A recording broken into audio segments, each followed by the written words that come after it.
Ahora sí, iniciar grabación. Muchas gracias, Juan. Entonces lo que decía es, van a tener, esto es lo que ya mandé, pero esa primera, que sería la actividad 3, que es para entregar el miércoles de la semana que viene, que van a tener los enunciados este miércoles, va a involucrar algo computacional, que si no pueden hacerlo con el R, no sé, ya que yo les voy a subir una clase y podemos tener una clase de consultas de cómo usar R, lo pueden hacer con el Excel y va a estar bien, si manejan Python, si manejan MATLAB, si tienen otra herramienta que les permita hacer lo mismo, está completamente aceptado. De última, después les voy a hacer las aclaraciones sobre qué me tienen que mandar en cada caso, si el código, si el archivo de Excel o lo que fuera, ¿sí? Como para ver que efectivamente lo hicieron, pero nada más, ¿sí? Va a ser algo más como para aplicar, como para hacer cuentas. Y eso es para hacerlo con más tiempo. La actividad 4, ¿sí? Me decidí a hacer una actividad como un parcial no presencial. No creo que lo haga con camarita sincrónico, porque eso ya sé que es una complicación y puede haber muchos que no lo tengan, o sea, no quiero complicarla tanto. Pero sí como que va a ser en el horario de clase, del jueves de la semana que viene, el jueves 30. Después necesito que si alguien tiene algún inconveniente con ese día y ese horario en particular, me lo va a saber. De todas maneras, si tienen que pedirse día de examen, se lo pueden pedir y existe tengo que ver bien cómo es, pero ya existe, a lo mejor alguien ya lo hizo, ya existe la opción de certificados de examen virtuales, ¿sí? O digitales. O sea que si hago del caso, si necesitan pedirse el día o ese rato de trabajo, o días de estudio, lo que sea, pueden hacerlo y después después me piden los certificados de examen. Pero bueno, eso sería el jueves 30 de 13 a 15. Después vemos qué plazos lo ponemos para enviar, para subir, digamos, obviamente por el tema de la digitalización y todo eso. Pero van a ser 2 ejercicios, de los cuales seguramente uno va a hacer sobre temas de la práctica 1. Claro, van a entrar, sí, básicamente en el TP3, no sé si va a entrar algo de la práctica 1, a lo mejor sí, pero básicamente van a entrar.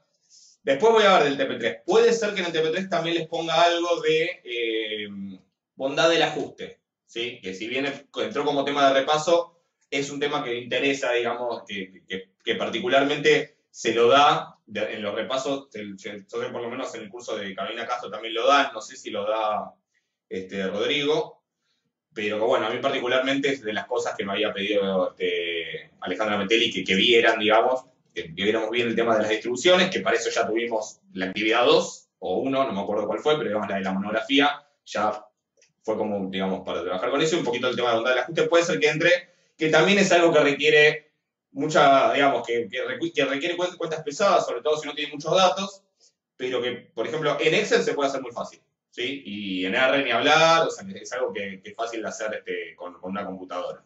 Todas las cuentitas de las pruebas de bondad del ajuste. O sea que en el TP3 voy a tratar de que esté o sea, insisto, la de la monografía están todos aprobados, ya les hice algunos comentarios, y los otros voy a tratar de que estén para el miércoles, así ya cuando tienen la nueva actividad ya tienen la nota del anterior, que me parece lo más razonable.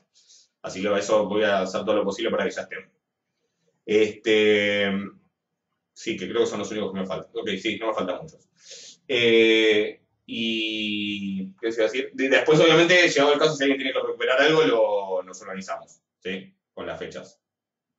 Pero bueno, y entonces de la actividad, la que sería la 3, la que, que tienen los enunciados el miércoles, es para entregar el otro miércoles, yo calculo que va a ser algo de cadena Markov y algo de bondad del ajuste, ¿sí? Por más que esté más estadística 2, no todos lo vieron estadística 2, y la idea es que también lo repasen y lo sepan, digamos, como un tema de la materia. Y además para agregar un poco de contenido, también ya que no tenemos otras cosas para evaluar, está bueno evaluar eso, que es parte de lo que interesaba que vieran bien. O sea que pueden ir repasando eso.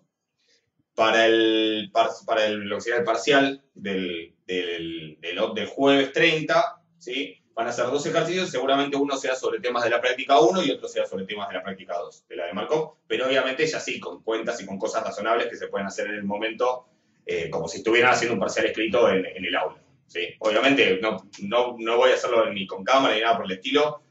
Después vemos qué alternativa para consulta, si hay algo urgente. Supongo que lo que voy a hacer es estar atento al mail y listo. Si alguien tiene una duda de enunciado o algo por el estilo, me lo puede preguntar después, me lo puede preguntar por mail.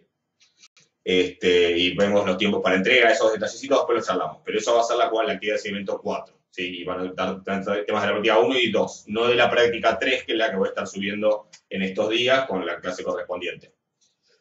Y para el final, ahí tengo algunas ideas, sí, alguien también acá me estuvo sugiriendo algunas ideas, yo creo que va a ser algún trabajo más tipo alguna aplicación o algo monográfico o algo por el estilo, con defensa, ¿sí? Pero después de estos días les voy a estar pasando las fechas y las consignas, ¿sí? Voy a ver si le agrego algo más o no, porque bueno, como va a ser una evaluación final, lo quiero pensar bien.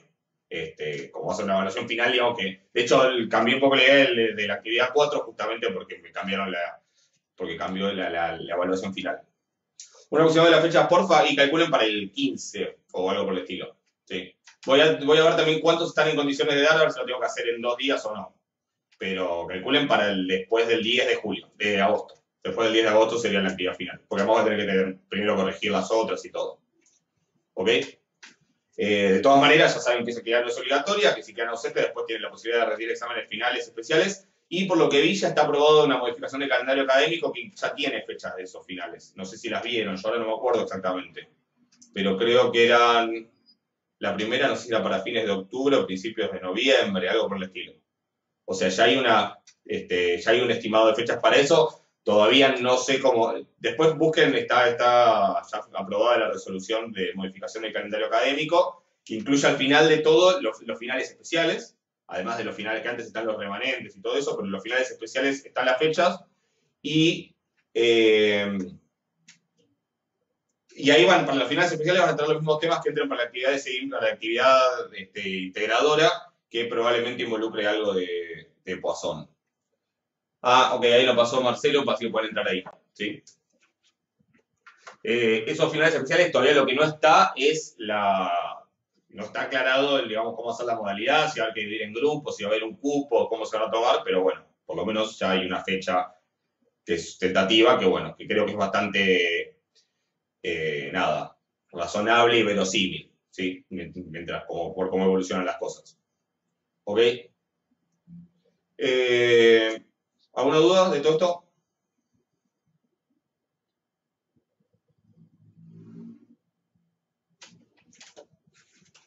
¿Alguna pregunta?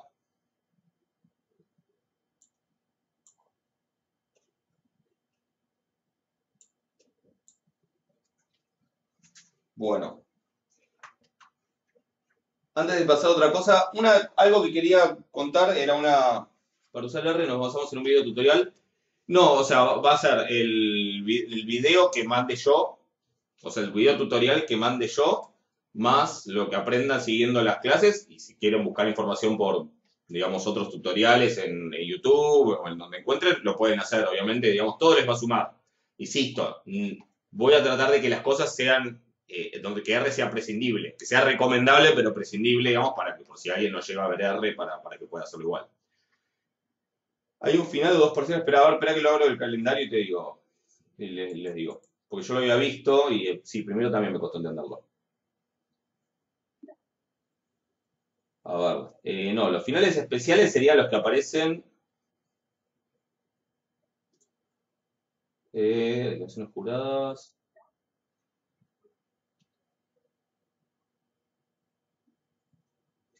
A ver. Yo vi 2 fechas, que igual no serían las únicas dos. Pero esperen que me fijo. Ah, bueno, sí, puede ser que tengan las clases de YouTube, Rodrigo. Yo me voy a fijar, pero si alguien las tiene, pásenlas, que confío, digamos, confío en las clases de Rodrigo, digamos, para que las vean. O sea, no las vi, la verdad, pero confío en que van a ser buenas y les va a servir. Así que si alguien las tiene, por favor compártalas. ¿Sí? Perfecto. Así también van avanzando. Esperen el calendario.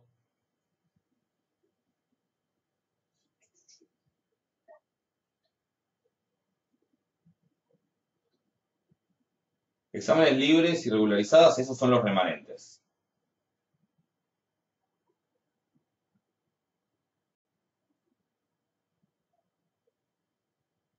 No, me parece que no está actualizado todavía, sí. No, no está actualizado este calendario. Se ve que todavía no está actualizado en la página. Yo ahora después les voy a pasar el... Yo después de la clase les paso el... Ah, este. Pero no lo encontré ahí eso. ¿O sí? El 28 de septiembre al 16 de octubre. Del 16 de noviembre al 27 de noviembre. Ok. Eso sería. Sí, es eso. Yo no lo encontré ahora en el calendario. No sé si no está actualizado o qué. Ah, ok. Bueno, se ve que no está actualizado todavía en la página, pero la resolución a mí me llegó. O sea que y son esas fechas que pasó ahí Marcelo. ¿Ok?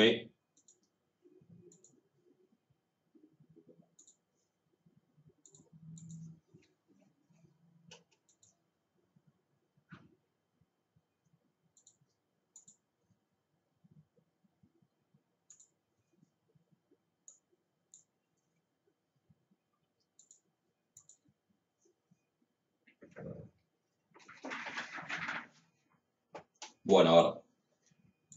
Eh,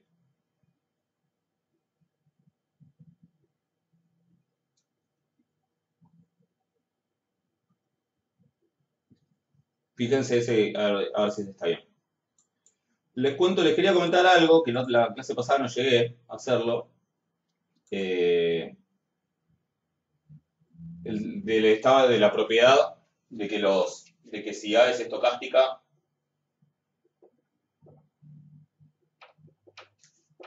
entonces si lambda es autovalor, el módulo de lambda es menor o igual a 1, ¿sí? Lo cual prueba que el 1, que siempre es un autovalor maximal. Yo les había dicho que, bueno, que la demostración que se me ocurría a mí usaba cosas de que no. Ahí está de vuelta haciendo.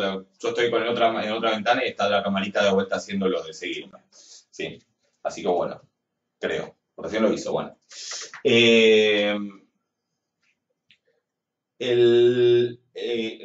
teníamos esta propiedad, ¿sí? Y la idea es que acá, no me acuerdo quién fue, creo que fue Juan, bueno, no estoy seguro, que me pasó una demostración que encontró que está buena porque usa cosas bastante eh, simples, ¿sí?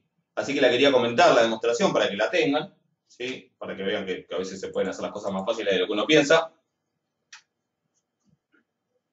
Y, y lo único que le voy a agregar a esa demostración es un comentario adicional porque acá me están tomando las matrices por fila, ¿sí? Están tomando las matrices estocásticas como que las filas suman 1, pero usan la definición de autovalor multiplicando a la derecha, post-multiplicando. O sea que está como medio mezclado eso de que estarían haciendo como las cadenas de Markov con los vectores premultiplicando, pero están haciendo, pero en la demostración que les digo, pero la definición de autovector la está usando como lo venimos haciendo, con el autovector post-multiplicando como columna. ¿Sí? De todas maneras, eso no es ningún problema. ¿Por qué?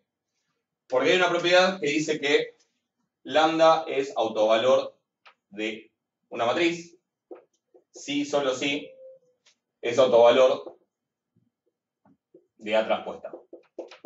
¿Sí? Entonces, una matriz y su traspuesta tienen los mismos autovalores. Con lo cual, probar que los autovalores de la traspuesta de A son todos en módulos menores o iguales a 1 es lo mismo que probar que los autovalores de A son todos en módulos menores o iguales a 1. ¿Entendido? O sea, esa es la única corrección que voy a hacer. Entonces, vamos a probar la propiedad de esta. No la de los autovalores, no la de la traspuesta, sino la de que si A es estocástica, o sea, estocástica, ¿qué significa para nosotros? Que las filas suman todas 1.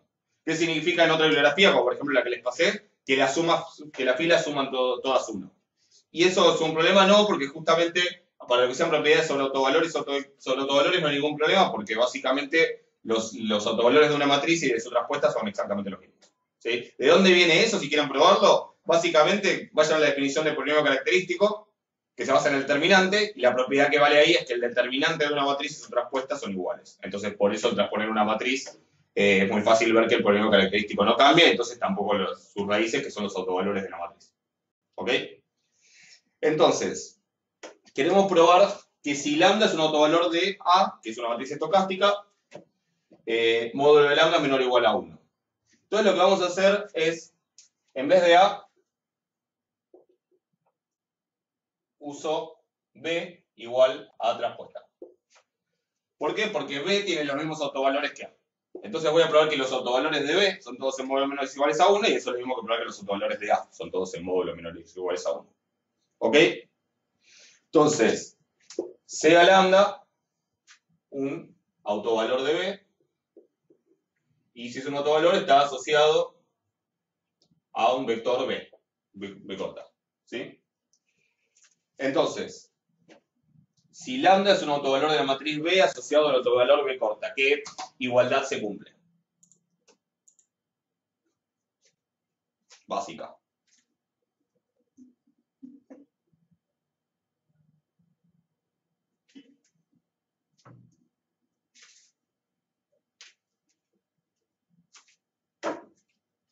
Lambda por B larga igual a lambda por B corta. Perfecto. ¿Sí?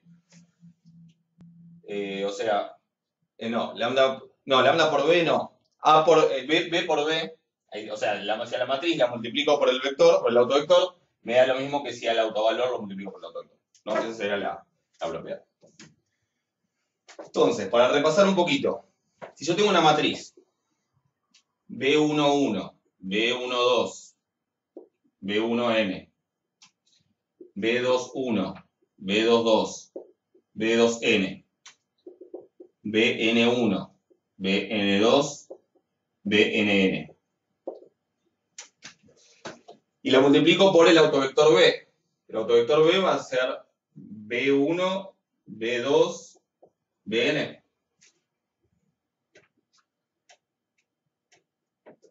¿Cómo me queda la primera componente de este vector? Va a ser esta fila por esta única columna. O sea que va a ser B11 por B1, B12 por B2, hasta B1n por Bn.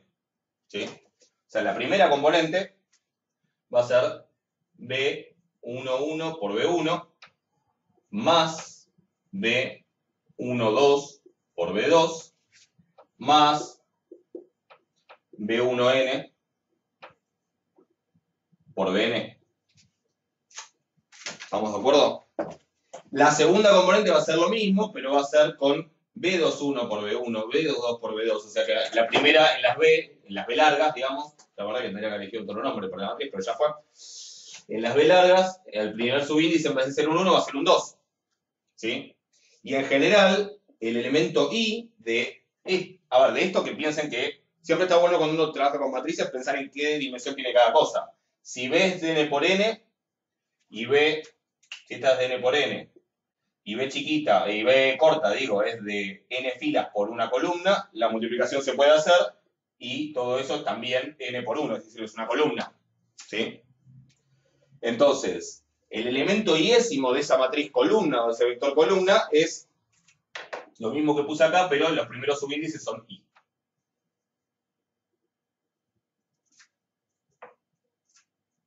¿Estamos de acuerdo?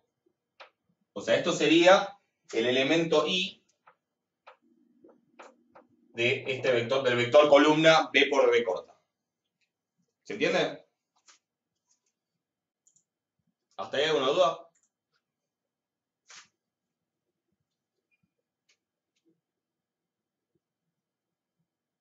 Y ese elemento I, si hay alguna duda me frenan, y ese elemento I del vector columna B por B corta tiene que ser igual al elemento I del vector columna lambda por B corta.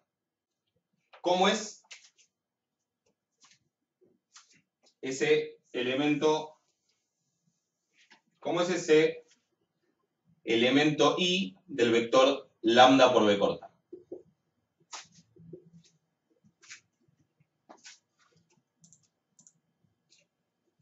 Esperen que...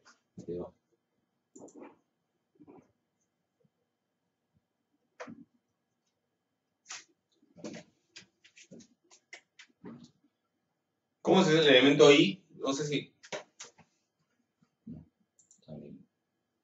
Ok. ¿Cómo es el elemento iésimo del vector lambda por B corta? O sea, del vector que es lambda por esto. La iésima fila de B.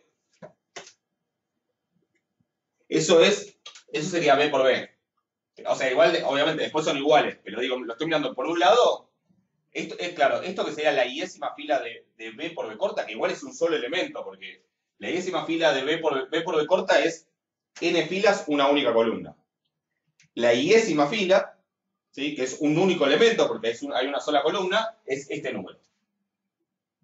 Ahora, si yo miro que eso tiene que ser igual a la i-ésima fila de lambda por b, es decir, al único elemento que hay en el i-ésimo lugar del vector lambda por b. ¿Cómo va a ser ese? O sea, ¿cómo es el vector lambda por b? El vector lambda por b es lambda por b1, lambda por b2, lambda por bn, ¿no? O sea que el i-ésimo elemento, la i-ésima fila va a ser lambda por bi. ¿Estamos de acuerdo? O sea, esto es la i-ésima fila de lambda por b, que es un único elemento, y esto es la i-ésima fila de b por b, de b larga por b corta. Se entiende que también es un único elemento. Y por definición, esas dos cosas tienen que, por definición de autovector, autovalor, esas dos cosas tienen que ser iguales. ¿Ahí estamos? O sea que esto es igual a esto. ¿Hasta ahí lo ven?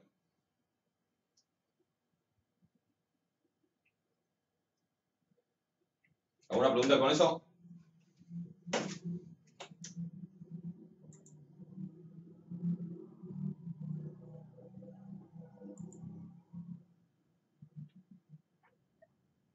¿Ok? Bien. Ahora, hay uno de esos B, o sea, todos esos B son positivos, ¿sí? Bueno, y hay uno que es el más grande de todos. En realidad puede ser que haya varios que sean el más grande de todos. Podrían ser todos iguales los B, ¿sí? Porque, bueno, B es un autovector que podría ser el 1, 1, 1, 1, 1, y serían varios iguales. Pero a ver, varios de esos, alguno de esos es igual al máximo de todos los autovectores, ¿sí? O sea, yo tomo de todos los elementos del autovector, digo, si yo llamemos M al máximo de B1, B2, Bn, que son todos números positivos. En la demostración le ponen módulos, pero que no supera 1, exactamente, todos estos son mayores o iguales a 0, porque es una matriz estocástica, y son menores o iguales a 1. Y los BI tampoco superan 1, exacto. Ni los BI... no, perdón, estos no. Estos podría ser un autovector cualquiera, así que estos sí pueden ser mayores o iguales a 1. Pero los BI sí son números entre 0 y 1, porque es una matriz estocástica. Y no solo eso. Ahora vamos a decir algo más. Pero supongamos que M es el más grande de todos estos. ¿Sí? Entonces, vamos a ver lo siguiente. Supongamos que esto... A ver, uno de estos... Espera, a ver cómo lo pone acá, porque estoy cambiándola un poco para no complicarla, pero por ahí me estoy complicando más. Ok. Hay uno de estos, ¿sí? B1, B2, Bn, alguno de estos es igual a M. A lo mejor hay más de uno que es igual a M, ¿sí? Pero por lo menos uno de esos es igual a M. ¿Estamos de acuerdo? O sea, alguno hay que es igual a M porque es el máximo justamente de estas cosas. Entonces, supongamos que B sub K es igual a M. Sí, podría ser cualquiera, podría ser que todos sean iguales a M, podría ser que haya más de uno igual a M, podría ser que... pero uno tiene que ser porque justamente es el máximo. O sea, supongamos que B sub K es M. ¿Sí?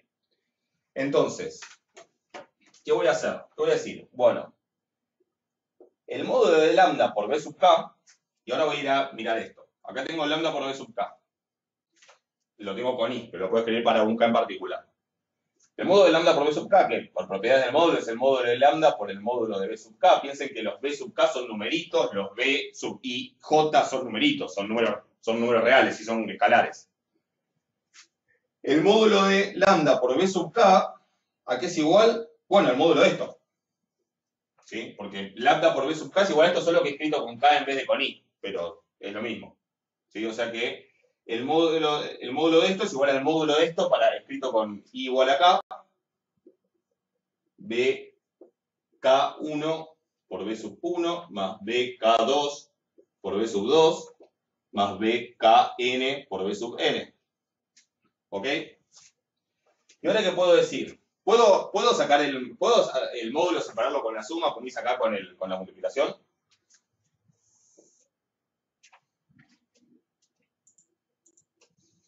Sí con desigualdad, exacto. O sea, no con igualdad. No puedo decir que esto sea igual a esto. Si fueran todos positivos, sí, pero acá los B son positivos, pero los B chiquitos podrían no serlo, o sea que no, lo único que puedo decir ahí así es asegurarlo con desigualdad. O sea, usando la desigualdad triangular, ¿no? O sea, el módulo de eso es menor o igual a la suma de los módulos, o sea que es menor o igual al módulo de esto, más el módulo de esto, más el módulo de esto, que además ahora sí en la multiplicación los puedo separar. Ahora, los B sub K son todos positivos. Perdón, no negativos, son todos mayores o iguales a 0. O sea que el módulo puedo no escribírselo. Y entonces, ¿qué me queda? BK1 por módulo de B1 más BK2 por módulo de B2 más BKN por módulo de BN. Y acá me olvidé de algo. Yo dije que acá no les ponía módulos porque eran positivos, pero mentira. Los que son positivos son los B. Los B chiquitas pueden ser positivos, así que en realidad a estos hay que ponerles módulos. ¿Sí? O sea, acá sería, el M sería el máximo de los módulos de los elementos del vector B. ¿Ok? Y alguno de los B va a tener su módulo igual a M. Eso sería el razonamiento que habría que arreglarlo. Entonces, ¿ahora qué voy a decir? Bueno, como todos estos, ¿sí? Como todos estos son, como M, o sea, el módulo de B sub K es menor o igual al máximo de todos estos, perdón, es igual al máximo de todos estos son menores o iguales que B sub K. O sea, por ejemplo, si mi vector fuera el 1 menos 2, 1 menos 2, 1 medio, ¿cuál sería M?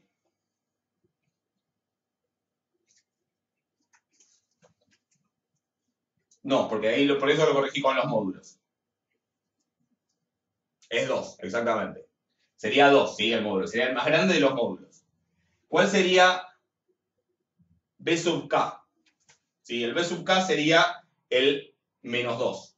¿Sí? El B sub 2. O sea que en este caso yo tendría que el B sub K sería el B sub 2. ¿Sí? Y fíjense que entonces el módulo de ese B sub K, de ese B sub 2, es mayor o igual que el módulo de todos los demás. ¿Se entiende? Es mayor o igual que el módulo de B sub 1, es mayor o igual que el módulo de sí mismo, o sea, de B sub 2, y es mayor o igual que el módulo de B sub 3. ¿Estamos de acuerdo con eso? Si yo tuviera 2 menos 2 y 1 medio, bueno, ahí el B sub K podría ser el B sub 1 o el B sub 2. No importa, la cuestión es que existe siempre un K tal que B sub K es igual a M.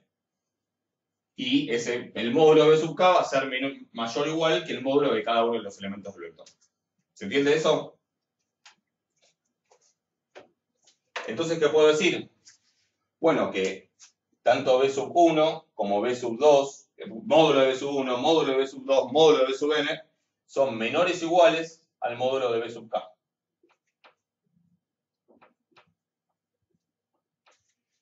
¿Sí? Todos estos son menores o iguales al módulo de B sub K. ¿Sí? Por eso, toda esta cuenta es menor o igual que si en donde dice módulo de B sub 1, módulo de B sub 2, módulo de B sub n, pongo módulo de B sub K. ¿Ok? Es decir, es menor o igual a B sub K1 por módulo de B sub K más B sub K2 por módulo de B sub K más B sub K n por módulo de B sub K. ¿Qué puedo hacer ahí?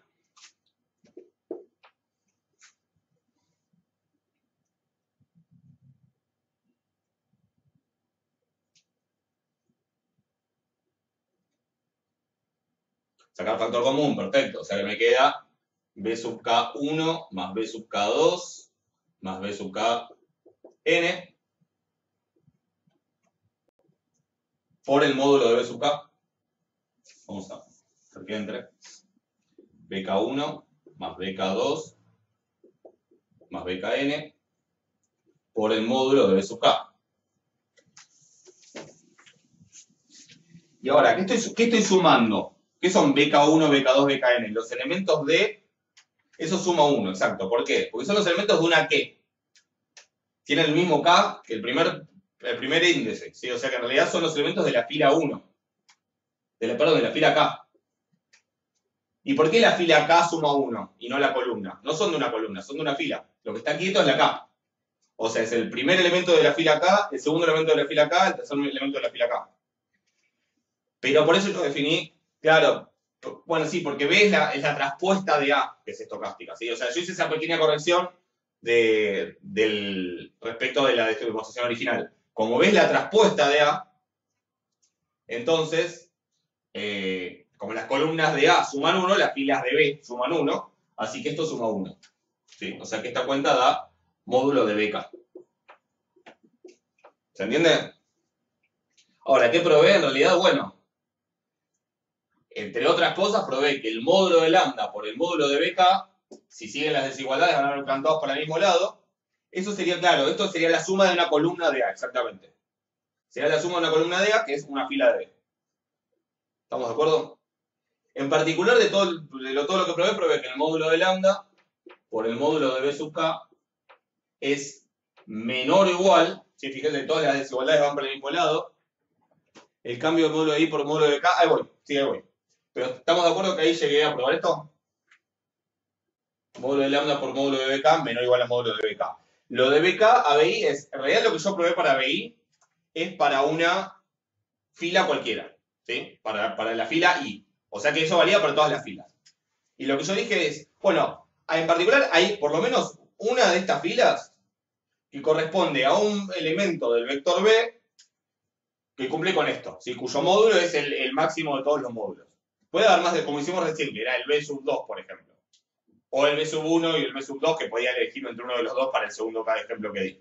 ¿Se entiende? Pero en particular hay algún K, para cierta fila, que la voy a llamar la fila K. Entonces, para esa vale que el módulo del elemento correspondiente de la fila M, del vector B, es igual a ese máximo. Entonces, lo que hice fue escribir esa expresión que valía para todas las filas, lo escribí para esa fila en particular. ¿Podría haber dejado I en lugar de K? Sí, podría haber dejado I en lugar de K, pero es como para cambiarle el nombre. Porque I era una fila genérica y K es la fila que en particular cumple con esto. ¿Sí? Pero podría haber dicho, bueno, supongamos que I es la fila que cumple con esto, sí, y la demostración sería correcta igual, es más un detalle de escritura. ¿Se entiende? Es como que I es una cualquiera de las filas, una representación genérica, y K es, bueno, de todas las posibles I, es un número que es el que cumple con esa condición. ¿Sí? Por ejemplo, en el 2 menos 2, un medio, podría ser K igual a 1, K igual a 2. No K igual a 3. Pero la igualdad que escribí con I valía para todos los I, para 1, 2 y 3. No sé si se entiende un poco la idea. Tampoco era esencial cambiarla ahí por la K, para la cuenta. ¿Estamos? Si tomo la matriz estocástica por fila, 1, 1, 1, 1, siempre es autovector asociado a 1, pero en columna no. Hay una relación... yo creo que hay relaciones, pero es verdad lo que vos decís. El 1, 1, 1 siempre es un autovector asociado a la matriz estocástica por filas, ¿sí? Pero no, a ver, no podés, no sé si hay una manera, creo que no.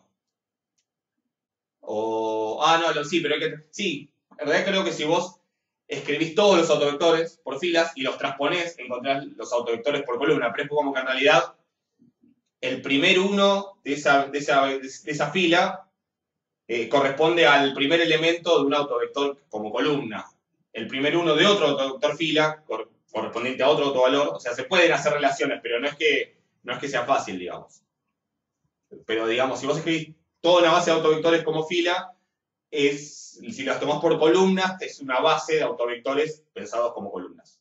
O sea, para la matriz pensadas como columnas, o para la traspuesta. ¿Se entiende? Más o menos la idea. O sea, hay una relación. Quería simplificar los cálculos. No, claro, o sea, no puedes decir que siempre el 1, 1, 1, 1 es un auto. Pero es más o menos la misma idea. Sí, Agustín.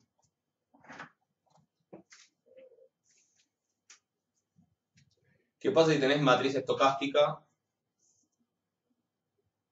que suma 1 vectores y filas? Se llama biestocástica esa matriz. Y no cambian acá mucho el razonamiento. ¿Sí? Vectores que suma 1, filas y columnas. Ok, se llama matriz biestocástica y no va a cambiar mucho el razonamiento, va a pasar lo mismo. Sí, va a pasar lo mismo. Tiene algunas propiedades adicionales, ahora no me acuerdo bien, pero las pueden ver en la bibliografía, las menciona. en la bibliografía les pasé, tiene algunas propiedades. Yo ahora no me acuerdo, pero después fíjense que ahí les mencionan las propiedades de las matrices biestocásticas, ¿sí? Pero obvio que todo este razonamiento es válido en ese caso.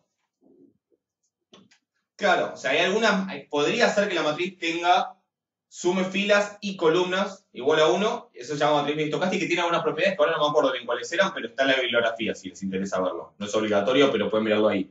Obvio que todo este razonamiento es válido.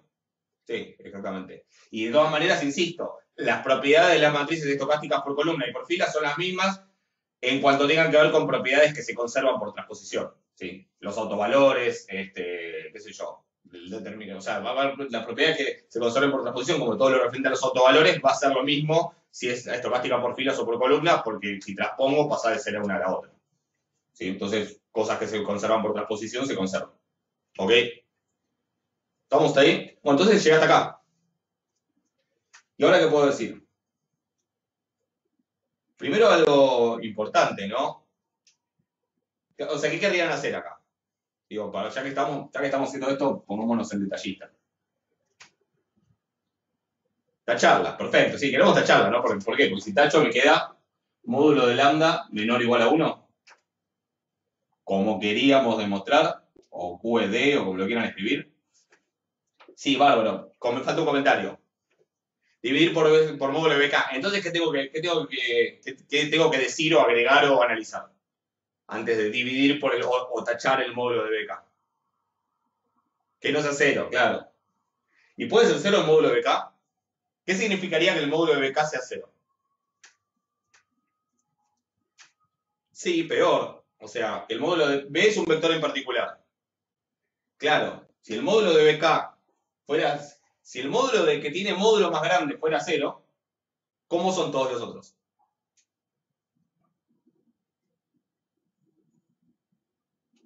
Si el que tiene módulo más grande tiene módulo 0, todos los demás también tienen módulo 0. O sea que en realidad serían todos 0, y el 0 por definición no es un autovector. ¿Se entiende? Entonces, como es un autovector, alguna componente no es 0, y entonces lo que está claro es que m es mayor a 0. M es estrictamente positivo. Por eso el módulo de BK es un número estrictamente positivo y puede dividir, y yo que el módulo de lambda es menor o igual a 1. ¿Estamos de acuerdo? Y bueno, la argumentación es, como los autovalores de B son los autovalores, como los autovalores de B que se ha transpuesta también son los autovalores de A, la conclusión vale para los autovalores de B y para los de A. ¿Sí? O sea, si en una matriz todas las filas suman algo o todas las columnas suman algo, perdón, si todas las filas suman 1 o todas las columnas suman 1, ¿sí? Entonces el módulo de todos sus autovalores es menor o igual a 1. Y si quieren, si en vez de sumar 1 suman algo, ¿cómo cambia el argumento? Bueno, que acá en vez de poner un 1 pongo un numerito, ¿sí? Pongo un alfa. Si esto suma alfa, un número positivo, ¿no? Acá suma alfa. Y fíjense que acá estoy usando el hecho de que son todos positivos los B sub K. ¿Sí? Pero si no sería, si la suma de los módulos de los B sub K es algo, el módulo de los autovalores es menor o igual a ese algo. ¿Sí? Y se puede generalizar un poco más y poner que si no suman todos lo mismo, se puede tomar en mate esta demostración, la vi, suponíamos perrón. O sea, suponían que matriz positiva. Perfecto, claro, para matrices positivas vale. Sí, o para mayores iguales a 0 también. Exactamente. ¿Sí?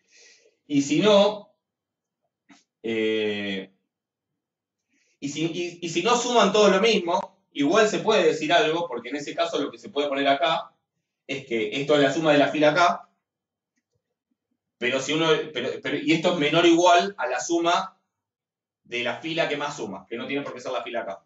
Entonces, siempre de alguna manera lo que me da es que si yo hago la suma de los módulos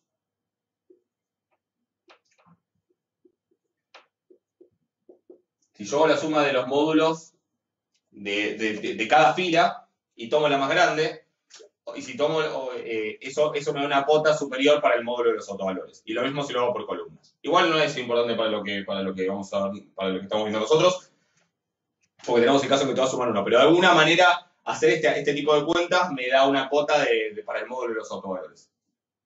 De hecho, esto cuando uno estudia lo que llaman normas matriciales tiene un nombre. Esto creo que se llama Esto se llama norma infinito, creo, y si las sumas las hacen por columnas se llama norma 1 o al revés, no me acuerdo exactamente ahora, porque además depende de cómo se definan los vectores. Pero esos números me permiten acotar el tamaño de los autovalores. De todas maneras, para el ejemplo nuestro, lo que dijimos alcanza, esto es exactamente 1, o sea que probamos que el módulo de lambda es menor o igual a 1. ¿Ok? Esto lo quería hacer porque ya que me pasaron creo que fue Juan, si no me equivoco, me pasaron la demostración y con las cosas que vimos la podíamos ver, la quería completar. ¿Sí? Bueno, cuéntenme de dudas de la guía y cosas por el estilo.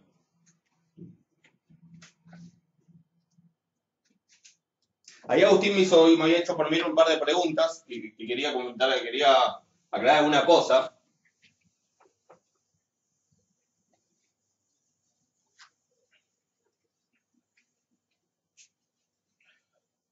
¿Se acuerdan que teníamos los casos, los 4 casos que habíamos dicho?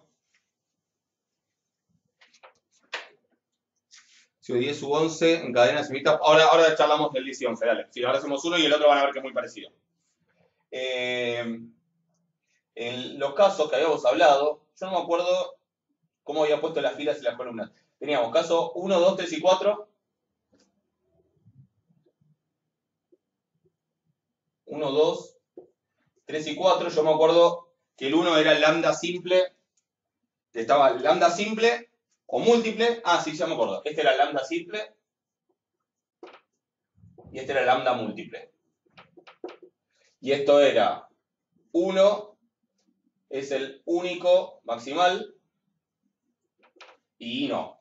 Y 1 no es el único maximal. Respecto a una matriz, hay en cada uno medio que me mareé con eso, más para encuadrar los casos, pero el criterio sigue siendo lambda. Claro, o sea, a eso voy, para aclarar un poquito lo que me preguntabas vos y para que creo que les va a servir a todos. En términos de si lambda es simple o múltiple, y si lambda es el único maximal o hay otros maximales, es en términos de los cuales llegamos a un par de conclusiones, que es lo que estuvimos hablando. No sé si llegaste a ver la grabación de la clase pasada, que no estabas, pero que ahí lo que estuvimos hablando es un poco que lo de si es simple o múltiple, de alguna manera me dice si el comportamiento... A ver, espera. Cuando lambda es simple y 1 es el único autovalor maximal, ¿sí? Caso 1, la conclusión era, ¿existe límite? Sí, existe límite, existe, digamos, distribución límite y no depende de P de 0. ¿Sí? Mientras 1 siga siendo el único autovalor maximal, es decir, no haya otros autovalores del módulo 1, salvo el 1, ¿sí? que cuando yo hago la escritura de PDT en términos de autovectores y potencias en términos de los autovectores, los alfa y las potencias de los autovalores, no me parecen autovalores que oscilen, porque los que oscilan son justamente los que sean con módulo igual a 1. Los que tienen módulo estrictamente menor a 1, aunque sean complejos, aunque sean negativos, oscilan, van girando, pero van teniendo a 0. Por ejemplo, si yo tengo menos 0,9 a la t, eso al t alterna el signo, obviamente, ¿sí? Pero igual tiende a 0. Si fueran, qué sé yo, 0,1 más 0,2i a la t, eso va a ir girando en el plano complejo, ¿sí? Pero de todas maneras el módulo va a ir yendo a 0 porque calculen, van a ver que el módulo de esto, que es raíz de 0,1 cuadrado más 0,2 cuadrado, es menor a 1. O sea que si el módulo es estrictamente menor a 1, por más que oscilen lo que sean, tienden a 0 y en el infinito, en el límite desaparecen. ¿Sí? En el cálculo en el infinito. El problema es cuando tienen módulo exactamente igual a 1 y son o menos 1 o algún número complejo, alguna raíz enésima compleja de la unidad, que no sea el 1. Entonces eso sí empiezan a oscilar y los módulos no tienden a 0. Los módulos son siempre 1, entonces se quedan siempre oscilando entre ciertos valores. Por ejemplo, si es i a la t va a oscilar entre i menos 1 menos i 1, i menos 1 menos i 1. Voy a dar una vuelta sobre la circunferencia unidad, sobre la circunferencia de radio 1 en el plano complejo. Entonces, mientras no haya autovalores maximales distintos del 1, el límite va a existir. Porque básicamente en el desarrollo todos los autovalores que son en módulo menores a 1 desaparecen y los que son 1 desaparecen en el sentido de que queda 1 la t siempre 1. O sea que el límite va a existir. ¿Cuál es la diferencia con el caso 2? ¿Existe el límite de P de t? Sí, existe. Pero ¿qué pasa?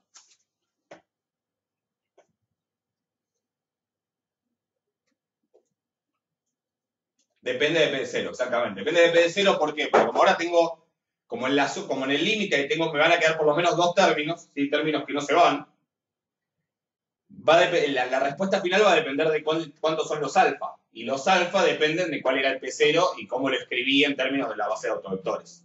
¿Se entiende? Por eso existe el límite, pero si lambda, perdón, no si lambda, si el 1 es un autovalor múltiple, depende de P de 0. Depende de la distribución inicial. ¿Ok? ¿Qué pasa cuando tengo con los casos 3 y 4? Bueno, ahí tengo además comportamiento periódico. ¿Sí? Ese comportamiento periódico puede haber o no límite.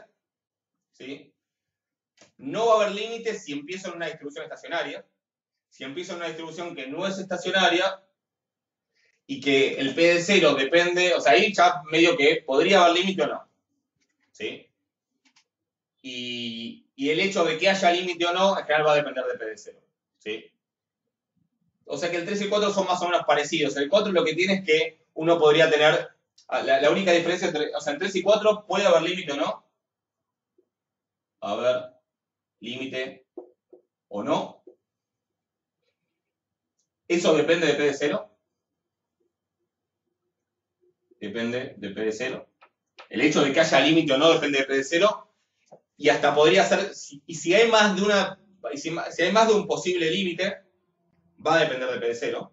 Eso es lo que pasa en el caso 4. La diferencia está en que en el caso 3 puede haber límite o no, pero hay una sola distribución estacionaria. Es decir, que si hay límite, converge a esa distribución estacionaria. ¿Por qué una sola? Porque va a ser el único autovector del 1 cuyos elementos suman 1. Esa va a ser la única distribución estacionaria. ¿Sí? Y si existe límite, va a tender a esa distribución estacionaria. En el caso 4, eso sería en el caso 3, exactamente. En el caso 3, el único detalle es que hay única distribución estacionaria. Y ya vimos que cuando hay límite, el límite es siempre una distribución estacionaria. ¿Sí? Eso lo habíamos probado en la clase pasada, no, en la anterior. O sea que si hay límite, ya sabemos cuál es. O sea, que haya o no haya límite va a depender de P de 0, pero si hay límite no depende de P de 0. ¿Por qué? Porque va a ser el único posible que hay. ¿Se entiende? En el caso 4, no tengo única distribución estacionaria, porque lo de única distribución estacionaria no depende de si uno es simple o es múltiple. Porque recuerden que las distribuciones estacionarias son autovectores del 1. No me parece, María. Decirle que trate de salir y entrar de vuelta porque no me está apareciendo para aceptarlo. Gracias por avisar. Que decirle que por favor que sabe que hay que entrar de nuevo. Gracias. Entonces, el hecho de que haya única distribución estacionaria o más de una depende de si uno es simple o es múltiple. Entonces, la diferencia entre el 3 y el 4 va a ser que puede haber límite o no, y eso va a depender de cuál sea la distribución inicial, pero si hay límite, es esa única distribución estacionaria, o sea que si hay límite no depende de P de 0. En el caso 4, además, como va a haber muchas distribuciones estacionarias, infinitas en general, ¿cuál puede haber límite o no? Y si hay límite, cuál es ese límite, va a depender de P de 0. ¿Se entiende la diferencia de los 4 casos? Ahora voy a lo de positivas, negativas y todo eso, pero ¿se entienden los 4 casos? ¿Y sus implicaciones? En 3 depende de P de 0. En 3 lo que depende de P de 0 es si hay límite o no hay límite. Porque imagínate que tus autovalores son 1 y menos 1. ¿Sí? Tu P de t va a ser alfa 1, o sea, si tu P de 0 es alfa 1 por B1 más alfa 2 por B2, tu P de t va a ser alfa 1 por lambda 1 a la t, o sea, por 1 a la t por B1, más alfa 2 por lambda 2 a la t por B2. Entonces, ¿qué tiene que pasar para que esto converja? Tiene que desaparecer este término, ¿no? Entonces, ¿qué tiene que pasar?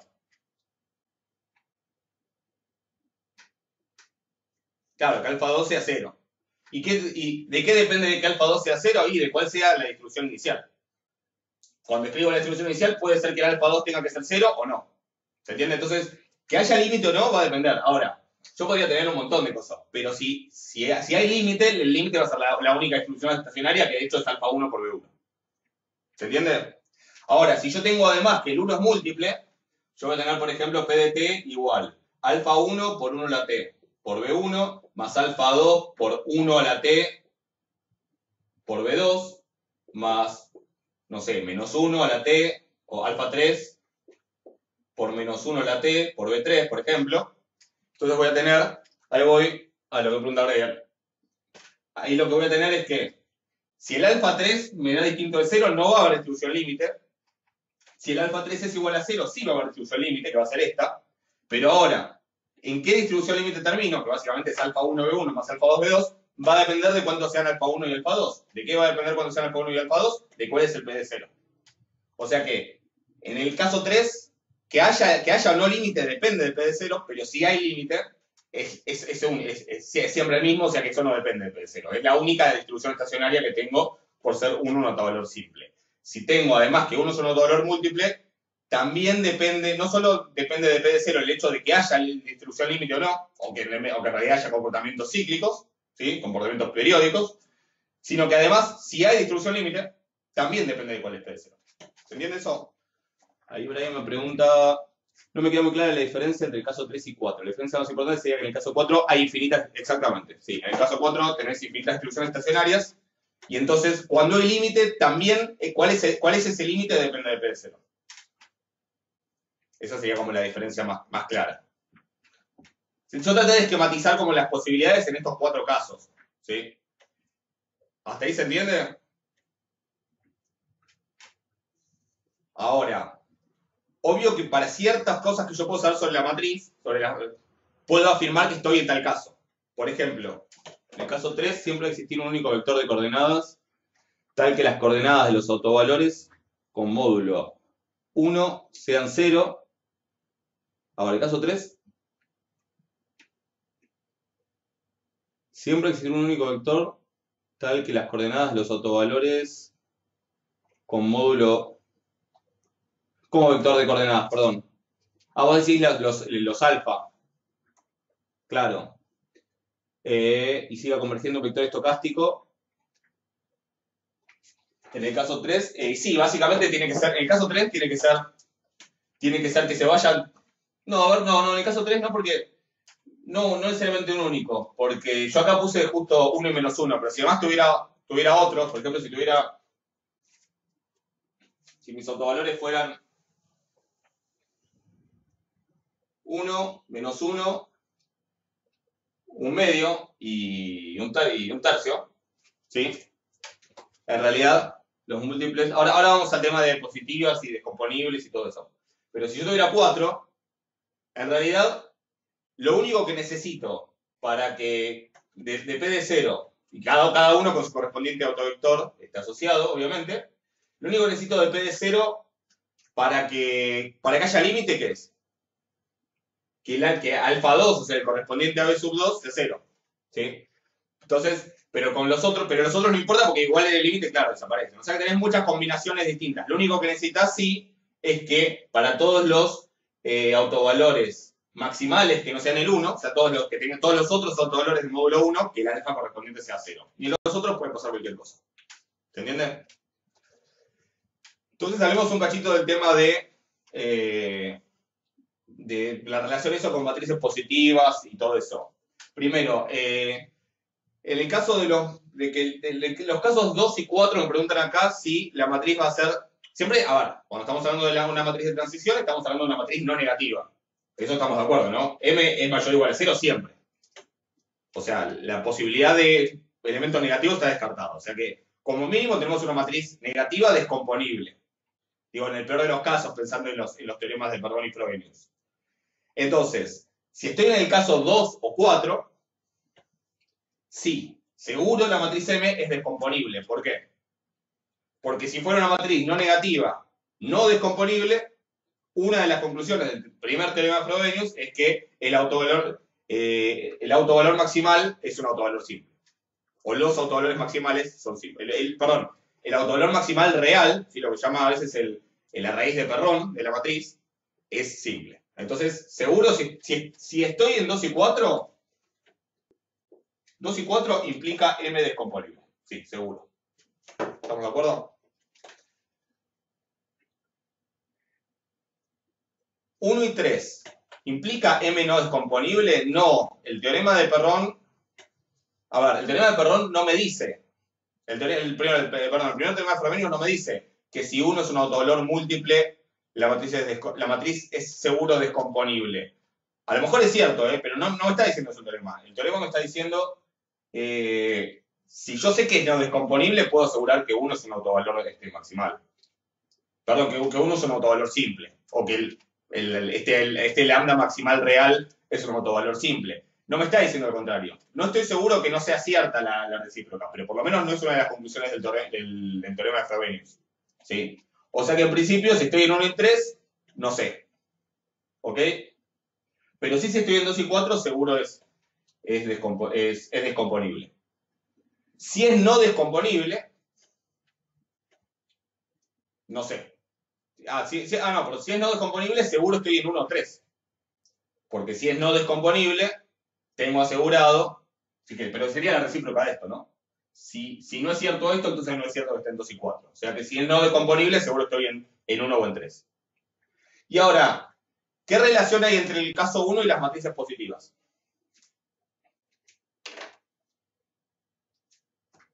Perdí el borrador. Acá. ¿Qué relación ven entre el caso 1 y las matrices positivas?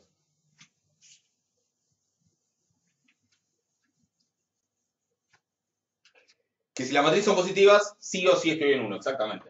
¿Sí? Si M es positiva, entonces, caso 1. ¿Por qué? Porque si la matriz es positiva, claro, exactamente. O sea, si es positiva, teorema de Perron, seguro teorema de Perron, ¿qué me dice? Existe un autovalor maximal real, ¿sí? Nosotros ya sabemos que en las matrices estocásticas ese siempre es el 1, entonces se lo llama más en general se lo llama la raíz de Perron de la matriz, no es una matriz positiva o no negativa. Esa raíz de Perron es simple y y no hay otro autovalor maximal. ¿Sí? O sea que por Perron, si M es positiva, estoy en el caso 1. ¿Puedo estar en el caso 1 sin que M sea positiva? Sí. ¿Puedo tener una matriz negativa con donde 1 sea simple y sea el único maximal? Sí. Puede ser. O sea, el teorema de Frobenius no me dice que seguro si la matriz es... Primero que cuando el teorema dice no negativa, no descomponible, no está excluyendo a las positivas, por empezar.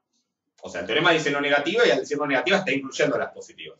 O sea que ya estaríamos, digamos, dentro de ese caso. Pero después no es cierto que no existan matrices no negativas donde donde la raíz de Perron es simple y no hay otros maximales. ¿Sí? Puede haber. ¿Entiendes? O sea que en realidad solamente funcionan esas implicaciones. ¿Lo ven? Obviamente, M no negativa, no descomponible, o sea, hipótesis del primer teorema de Frobenius, ¿qué me garantizaba ese? Me garantizaba, ahora no me acuerdo, díganme ustedes, ¿qué me garantizaba? Lambda simple me garantizaba, ¿no?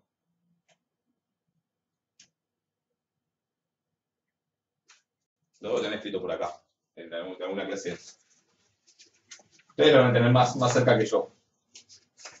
¿Qué me garantizaba el primero de Frobenius? Entre lambda maximal simple y que lambda 0 de valor maximal es simple. Eso me garantizaba, ok. Si me garantizaba lambda simple, entonces M no negativa no descomponible implica 1 o 3. ¿Se entiende?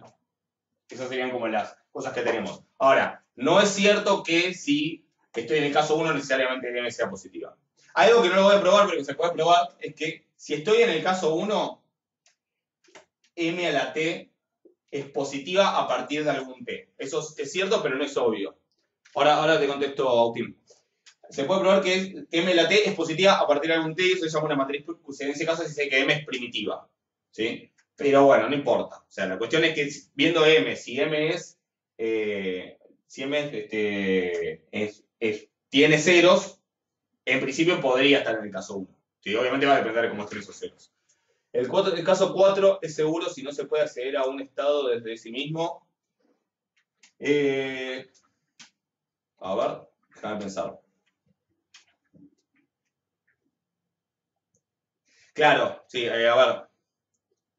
No, claro, no es necesariamente para todos los estados. Sí es seguro que hay algún estado que no. ¿Sí? Pero en el caso 4 vos podrías tener como una clase comunicante. Recuerden que la propiedad de periodicidad y el periodo es una propiedad de las clases comunicantes. Luego podrías tener en el caso 1 una clase comunicante aperiódica. Y eso sí, en los aperiódicos, los estados de esa clase comunicante sí tienen probabilidad positiva de ir a sí mismas, y otra clase que sea periódica, y ahí vas a tener que los P y I son cero. Entonces, es una propiedad, es algo para las clases. Cuando la clase es periódica, que eso obviamente pasa en los casos 3, podría pasar en el caso 4. O sea, vos en el caso 4 podés tener una clase periódica y una clase periódica o más. Entonces, los de las aperiódicas sí, es verdad que no puedes acceder a sí mismo, porque si no tendrías periodo 1. Pero en las otras puede ser que sí tengas periodo 1. ¿Estamos de acuerdo? ¿Estamos hasta ahí? ¿Se entienden un poco más esas relaciones? O sea, para mí es importante que tengan en claro esto a la hora de analizar el término de los autovalores y eso. Entonces, al menos una clase es aperiódica. No necesariamente. Puede ser que tengas dos clases que sean las dos aperiódicas. O sea, no siempre hay una clase aperiódica.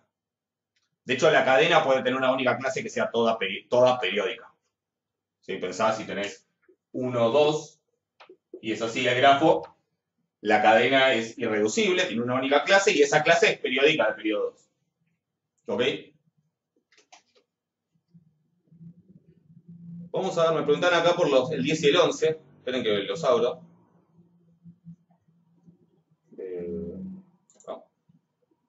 No.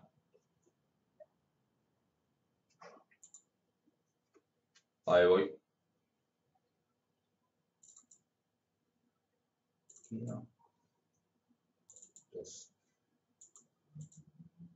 Después jugamos el 8, ok. Después miramos el 8. El 10, hagamos el 10. Ok.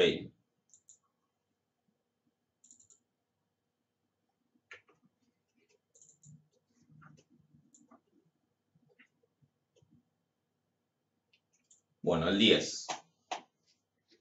Es como para que tengan una idea, estos ejercicios son como para que tengan una idea de cómo se manejan también las infinitas, y para que vean que en las infinitas es todo bastante más bajón, en el sentido de que todo esto que estamos hablando acá ya no se puede usar. ¿Sí? O sea, la mayoría de las propiedades que estuvimos charlando para cadenas finitas no valen para cadenas infinitas. ¿Sí? Y ya no tiene sentido acá hablar de autovalores y autovectores. A ver, no es que no exista el concepto de autovalor y autovector para una matriz infinita. ¿Sí? Ahora son vectores que no son de Rn, sino que son sucesiones, pero en este caso, piensen que las matrices siempre representan transformaciones lineales entre espacios vectoriales. En este caso, cuando son matrices cuadradas, entre un espacio vectorial y el mismo espacio vectorial. Las matrices infinitas representan también endomorfismos, es decir, transformaciones lineales de un espacio en sí mismo, pero con espacios de dimensión infinita. El concepto de autovalor sigue siendo válido, y el autovector también. Aparece un concepto nuevo que es el de valor singular, que cuando uno lo lleva al caso finito son lo mismo, pero cuando uno lo separa no. Y a partir de ahí todo el análisis se vuelve mucho más complicado, y todas las propiedades que estuvimos hablando ahora respecto a los autovalores y los maximales y el teorema de Perron y Frobenius, todo eso se cae. Por eso, más que nada, la idea de estos ejercicios es que puedan aplicar algunos conceptos al caso infinito, pero bueno, ahora hay que trabajar más porque no podemos usar todo esto que teníamos recién. Entonces, el 10 me dice que tengo una cadena de Markov homogénea infinita, más precisamente con espacio de estados S igual 1, 2, o sea, los naturales, y tal que para cada I se tiene que la PII es igual a PI más 1 I igual a un medio. Recuerden que esto siempre quiere decir probabilidad de ir de izquierda para derecha, ¿no? Entonces, lo primero que me piden es representar la estructura de la cadena mediante un grafo y mediante una matriz de transición infinita. Entonces, mediante un grafo, ¿qué tengo que hacer? Bueno, tengo que primero representar los estados. ¿Sí? Los voy a poner ordenados por cómo son las cosas. 1, 2, 3, 4. Obviamente no lo puedo representar en forma completa.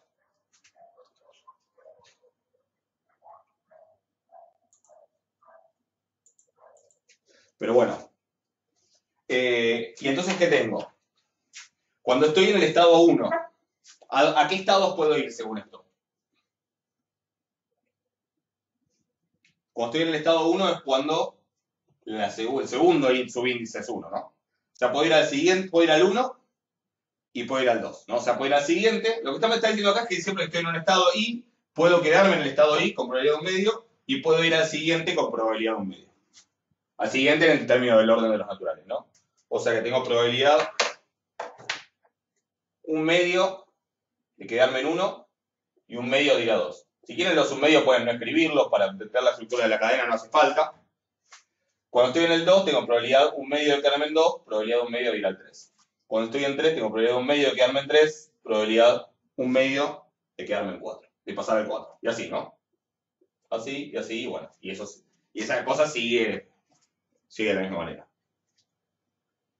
¿Qué les hace pensar esta estructura? O sea, por ejemplo, si yo estoy parado en el 1, ¿sí? Supongamos, si toda mi distribución, si quieren, una manera de decir estoy parado en el 1 es decir, la distribución inicial es que estoy en el 1 con probabilidad de 1, es decir, que mi vector inicial es 1, 0, 0, 0, 0, 0, 0, hasta infinito. ¿Qué les parece que va a pasar en el largo plazo?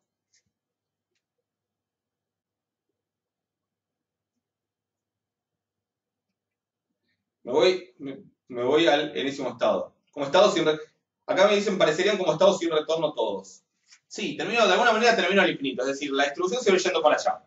¿Por qué? Porque la primera vez yo tengo 1/2 de quedarme en el 1, 1/2 de irme del 1. Una vez que me voy, no vuelvo. Es un estado sin retorno, exactamente. De hecho, lo mismo le pasa a todos. ¿Sí? Todos son estados sin retorno. Si en la primera vez no me fui en el 1 y me quedé en el 1, ahora tengo de vuelta probabilidad de 1/2 de irme o de quedarme.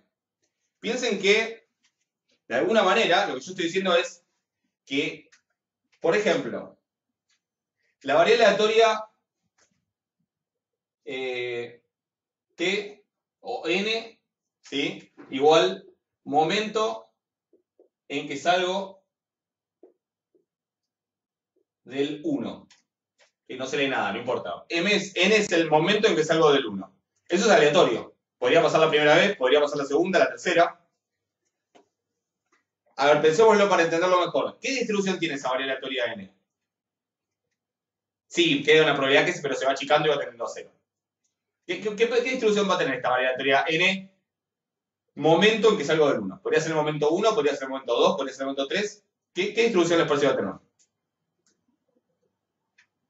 Si yo le llamo éxito a irme del 1. No es binomial. Geométrica, exactamente. ¿Sí? Si yo le llamo éxito a irme del 1, la probabilidad de irme en un momento dado es independiente de lo que haya pasado antes. ¿Eso por qué? Por la propiedad de Markov, básicamente. Lo único que importa es que estoy parado en el 1. Si estoy parado en el 1, tengo probabilidad de 1/2 de irme. O sea que es una geométrica con P igual a 1/2. ¿Sí? Entonces, básicamente sí, es verdad, se puede tener siempre, en las sucesivas distribuciones, siempre hay una probabilidad positiva de seguir en el 1. Pero esa probabilidad positiva tiende a 0. Con lo cual la idea es que tarde o temprano, si en tiempo infinito, yo voy a terminar saliendo del 1. ¿Se entiende? Y obviamente una vez que salgo del 1 no vuelvo más. Pero lo mismo pasa en el 3, en el 4, en el 15. ¿Ok? ¿Se entiende la idea? Fíjense que sin mucho más, solo mirando el grafo, uno va entendiendo eso. Por eso está bueno escribirlo el grafo. Que es mucho más claro que lo que vamos a ver en la matriz. ¿Pero se entiende esto más o menos? Digo, intuitivamente hoy estoy hablando. Ok. Pero vamos a hacer la matriz. ¿Sí? La matriz que es una matriz infinita. ¿Sí? Con infinitas filas, pero que van de 1 a infinito. ¿Sí? Si el espacio de estado fueran los enteros, en cambio, tendría que ser una matriz infinita para arriba, para abajo, para izquierda y para derecha. Esta matriz va a ser infinita solo para la derecha y para abajo. Entonces, la matriz acá va a ser, cuando estoy en 1, tengo probabilidad 1/2 de quedarme en 1 y probabilidad 1/2 de pasar al 2. Todas las otras tienen probabilidad 0. ¿Ok? Cuando estoy en 2, tengo probabilidad 0 de ir al 1, probabilidad 1 medio de quedarme en el 2, probabilidad 1 medio de pasar al 3. Probabilidad 0 de ir a cualquier otro estado. ¿Estamos de acuerdo? Cuando estoy en 3, tengo probabilidad 0 de ir al 1 o al 2, probabilidad 1 medio de quedarme en el 3 o de pasar al 4. Y 0 después. Bueno, y así. Si quieren, acá sería 0, 0, 0, 1 medio, y acá abajo iría 1 medio de vuelta. Bueno, la idea es que sería básicamente esto. En realidad, si quieren describir completamente la matriz, está descrita por estas expresiones. Es esto, igual a 1 medio, y 0 en otro caso. ¿Sí? La manera correcta de cómo describimos una matriz infinita y describiendo todas sus componentes. Pero bueno, esto más o menos me da una idea de cuáles son sus componentes. ¿Ok? Entonces sería la matriz infinita. ¿Sí? Que de hecho es útil para hacer cuentas porque, por ejemplo, a ver si viene la pregunta que yo creo. Sí, viene la pregunta que yo creo. Entonces, eso sería el punto A. El punto B me pide probar que no existe distribución estacionaria, pero yo voy a salteármelo, después vuelvo al B, pero voy a ir al C primero, para que entiendan por qué es útil también la matriz infinita. Si la distribución inicial es 1, 0, 0, es decir, si estoy parado en el 1 con probabilidad 1, me dicen hallar P de t para t igual 1, 2, 3, 4, y después, bueno, está como, ese asterisco es un ejercicio más complicado, no obligatorio. Puedo pensar cuál es para t genérico y probar la fórmula por inducción. Eso se los dejo por si lo quieren pensar, ¿sí? Pero hagamos, por ejemplo, P de 1. ¿Cómo voy a hacer P de 1? De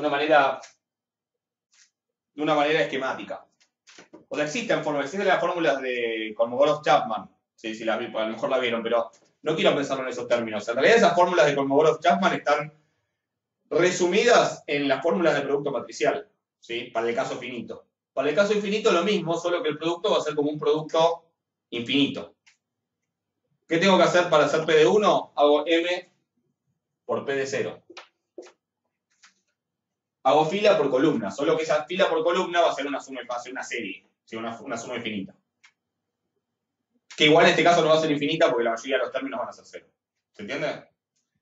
Entonces, cuando hago M por P de 0, ¿qué me va a dar la primera componente de este vector?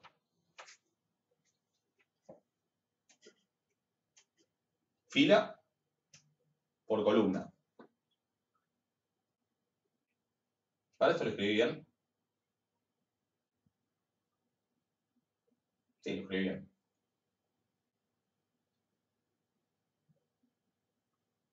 Claro, quedaría el primero 2 medios. Sí, el primero 2 medios. ¿Por qué? Porque fila por columna es 1 medio por 1, más 0 por 0, más 0 por 0, más 0 por 0. Si bien es una suma infinita donde casi todos los términos son 0. O sea que este es 2 medios, bien. Exacto, el segundo también 2 medios. ¿Por qué? Porque el segundo da 1 medio por 1, más 1 medio por 0, más 0 por todos los demás, también 2 medios. Y los otros ya son 0 porque ya no coinciden. Cuando hago este por este no coinciden los 0, siempre en uno de los dos hay 0. Perfecto. Fíjense que tiene sentido, ¿por qué? Suman 1. ¿Sí? Ojo que las distribuciones iniciales acá no necesariamente tienen que tener ceros. Una distribución inicial podría ser, por ejemplo, 1 medio, 1 cuarto, 1 octavo, y donde ninguno valga 0. ¿Por qué? Porque todas estas cosas suman 1. Es una serie infinita ahora, pero si hacen esa suma, creo que ya la charlamos varias veces, esa suma 1. ¿Sí? La serie infinita tiene suma 1. Con lo cual, yo puse un ejemplo con ceros, pero podrían ser ejemplos sin ceros también. ¿Sí? Y bueno, eso como se hace, si hay fórmulas, se usa la fórmula, y si no, a lo mejor se puede aproximar a hacer un cálculo aproximado numérico. ¿Sí? Entonces, perfecto. P de 1 es 1 medio, 0, 0, 0, 0. Bien. ¿Cómo hago P de 2? Lo mismo, ¿no? Hago M por P de 1.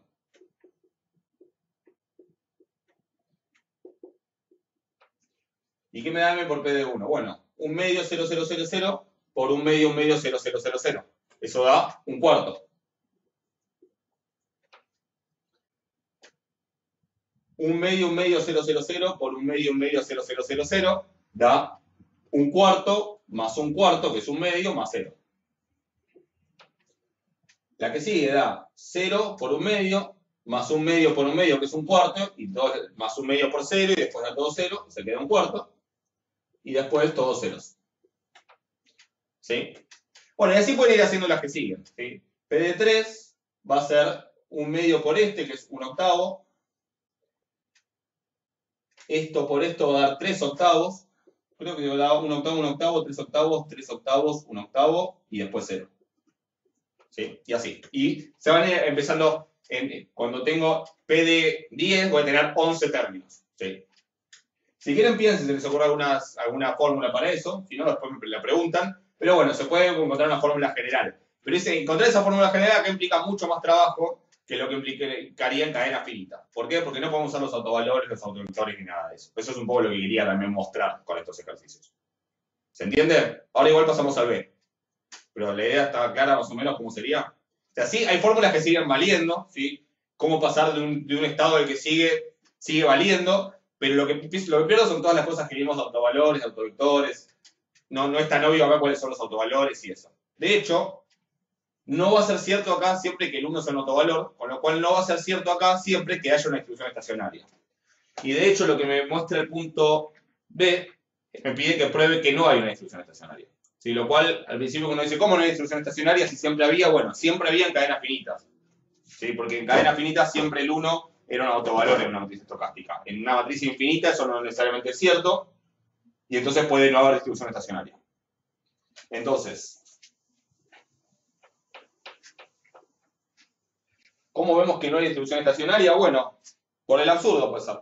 Si supongamos que pi, digamos que es una, no sé, pi 1, pi 2, pi 3, etc. Supongamos que pi es estacionaria. ¿Sí? Eso es el punto C, el punto B, perdón. ¿Qué quiere decir que sea estacionaria? Bueno, que m por pi me vuelve a dar pi. Si esa es la definición, es como la definición de autovalor asociado al 1. Ay, perdón, autovector asociado al 1. Entonces, ¿qué hago? Hago esa cuenta. Y de ahí trato de sacar condiciones para pi. Con los pi. ¿Sí? Entonces, m por pi, ¿qué me da? Bueno, la primera componente de m por pi, ¿cuánto da? Cuando hago fila por columna.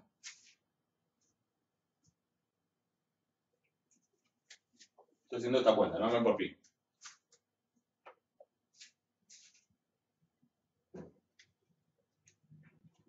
M por pi, exacto, es un medio pi, un medio pi 1. ¿Sí? Exacto, o sea, me da un medio pi 1. A ver, no, ojo, a ver, me da un medio por pi 1. Pero el segundo no me da un medio por pi 2. ¿El segundo qué me da? Me da un medio por pi 1 más un medio por pi 2. ¿Estamos de acuerdo? Es fila por columna. ¿Lo ven eso? O sea, el primero es un medio pi 1, porque es 0 por todos los demás. Y después es un medio por pi 1 más un medio por pi 2. Si quieren es pi 1 más pi 2 sobre 2. ¿Sí? ¿Estamos? Después, ¿qué me va a dar? 0 por pi 1 más un medio por pi 2 más un medio por pi 3 y después todo 0. O sea que va a ser pi 2 más pi 3 sobre 2. O como lo quieran escribir, lo pueden poner con un medio también, no hay problema. Y después, ¿cómo va a ser? 0 por pi 1 más 0 por pi 2 más un medio por pi 3 más un medio por pi 4. O sea que va a dar pi 3 más pi 4 sobre 2. Y así. Después va a dar pi 4 más pi 5 sobre 2. ¿Lo ven esto? ¿Estamos de acuerdo? Esto es m por pi. ¿Alguna duda con eso?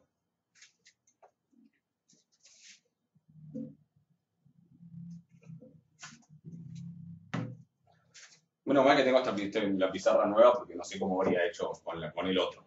¿Sí? Pero bueno. ¿Y esto qué tiene que ser igual? A pi. Pi 1, pi 2, pi 3, pi 4, etc.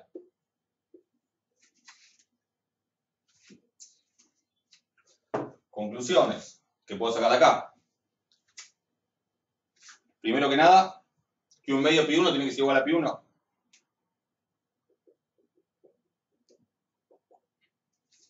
¿Ok? ¿Lo ven eso? ¿Y entonces qué pasa? Es un sistema de ecuaciones, pero es un sistema infinito. ¿Sí? Es como un sistema, en realidad si quieren va a ser como un sistema de ecuaciones en diferencias. ¿Sí? Va a ser en realidad como una ecuación en diferencias. Si quieren empezar a pi como una sucesión, esto va a ser como una ecuación en diferencias. Pero sale por recursión, sale muy fácil. ¿Sí? No existe por qué, porque en realidad ¿qué me va a dar la solución de esto? Si yo hago esta recursión, encuentro pi1, ¿cuánto vale?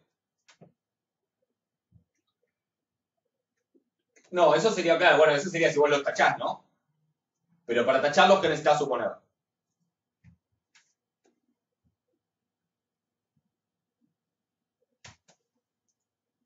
Claro, que sea distinto de cero. Y nadie dice que pi1 no puede ser cero. ¿Sí? Podría ser una distribución que empieza con 0 y después hay otras cosas que suman 1. Lo que sí te queda es que un medio pi1 igual a pi1. No, te queda, fíjate que si paso 1 por allá, ¿qué me queda? 0 igual a pi1 menos un medio pi1. O sea, 0 igual a un medio pi1. O sea, pi1 es igual a 0. O sea, me queda, si hay solución a este sistema, digamos, pi1 tiene que ser 0.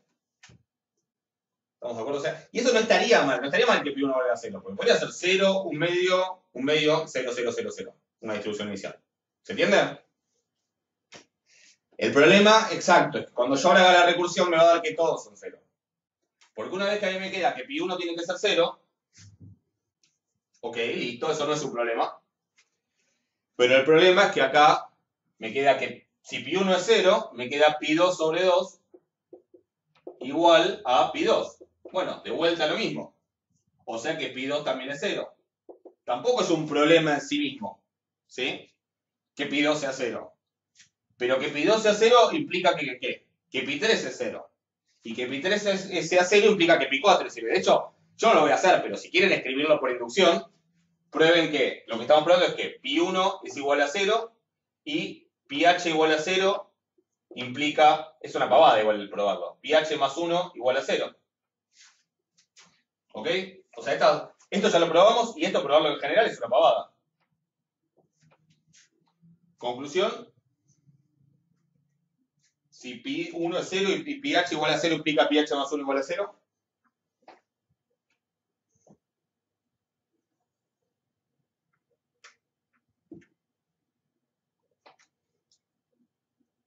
Claro, o sea, conclusión de esto, pi sub i es 0 para todo i, ¿no? O sea, por el principio de inducción matemática completa, todos los pi son 0. Y 0 no es una distribución. O sea, eso no es una distribución. O sea, el único vector que cumple con esto es el vector nulo. O sea, el único vector infinito, digamos, la única sucesión de valores, que cumplen con esta relación es el vector nulo, o la sucesión nula, ¿sí? Y eso no representa una distribución. Por eso no existe una distribución estacionaria. ¿Se entiende? El otro es muy parecido, el del 11. ¿Sí?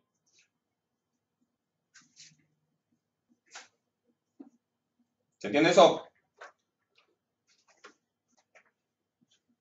¿Me quedaba algo esto? Sí, el de, particionar la cadena en clases comunicantes.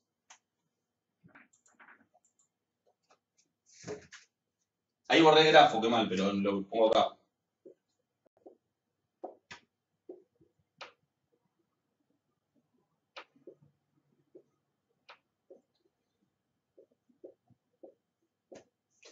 La verdad es particionar en clases comunicantes, pero la partición no siempre se puede hacer solo con las clases comunicantes. Porque acá, ¿hay alguna clase comunicante? ¿Existen dos estados que estén comunicados entre sí? ¿Que incluso existe algún estado que esté comunicado consigo mismo? No. No hay dos estados tales que pueda ir de uno al otro y volver. ¿Sí? Yo puedo ir del 2 a cualquiera que no sea el 1. Puedo ir del 5 a cualquiera que no sean los anteriores al 5. Pero nunca puedo volver. Y tampoco puedo, y tampoco ningún estado está comunicado consigo mismo. No, perdón.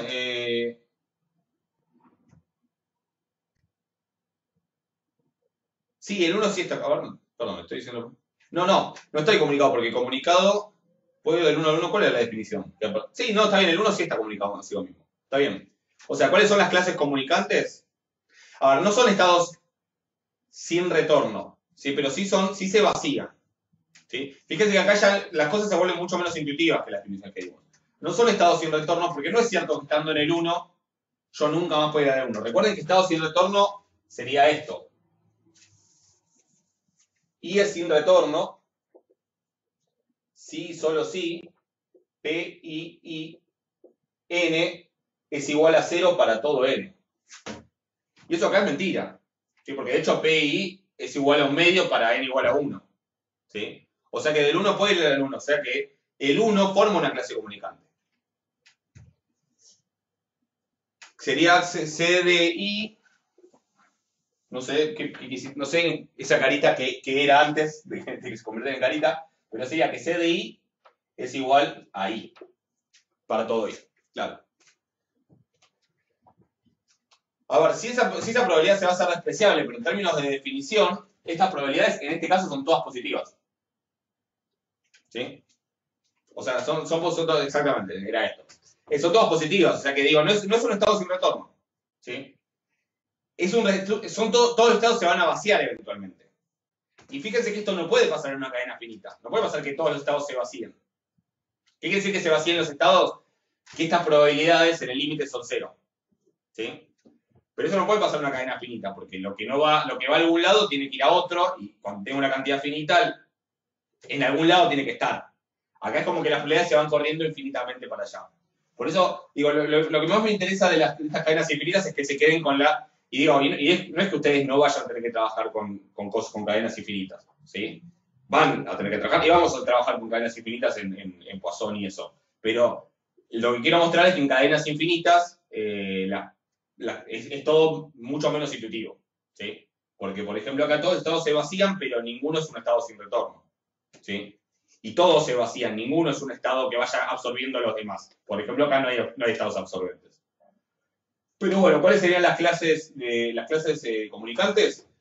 Son todas lo que llaman singleton, son todos conjuntos con un solo estado. El 1 es una clase comunicante, el 2 forma otra clase comunicante, el 3 forma otra, y esa sería la descomposición en clases comunicantes. Y insisto, por más que se vean como sin retorno, en realidad no son sin retorno. ¿Sí? Sí se vacían, digamos, pero son sin retorno. Claro, podríamos decir como que el infinito, podría ser. Sí, obviamente es una intuición, ¿no? O sea, por definición no hay estados absorbentes, pero podría ser como que el infinito es claro, es un estado absorbente. Sí, estaría bueno pensarlo así. Estamos de acuerdo. No es natural, no, por eso no es un estado del infinito, pero si uno lo agregara lo podríamos pensar. ¿Sí? ¿Estamos de acuerdo con eso? Me habían preguntado por el 8 también. ¿Cuáles de las cadenas de los ítems 1 y 2 son regulares? Para los que lo sean, calcular el tiempo medio de recurrencia de cada estado. Perfecto. ¿Vemos ese? ¿Les parece?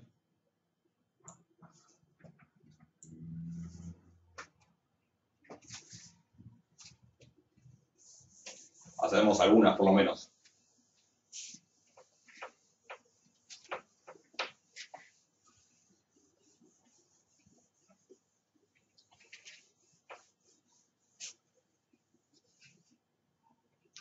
Recordemos. Este es el 8. Cadena regular.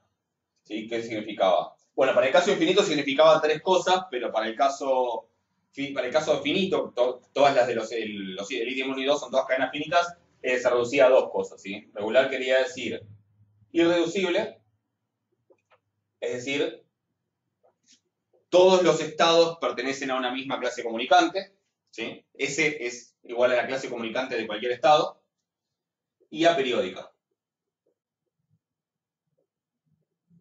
¿Sí? Entonces,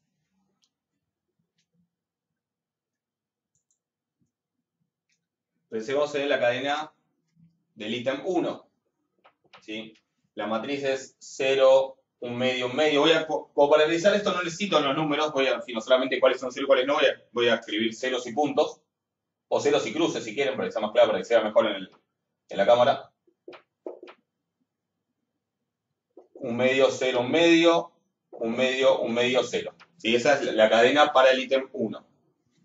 Entonces, el ejercicio 8 me pide determinar cuáles son regulares y para los que lo sean, calcular el tiempo medio de recurrencia de cada estado, porque tenemos un resultado sobre cadenas regulares que me dice varias cosas que pasan en las cadenas regulares. ¿Sí? Recuerden, en las cadenas regulares existe un único estado estacionario, existe una distribución límite siempre, y es independiente de P0, y además es ese único estado estacionario, y los tiempos medios de recurrencia de cada estado son 1 sobre las probabilidades límite de cada estado. ¿Sí? Ahora lo recordamos.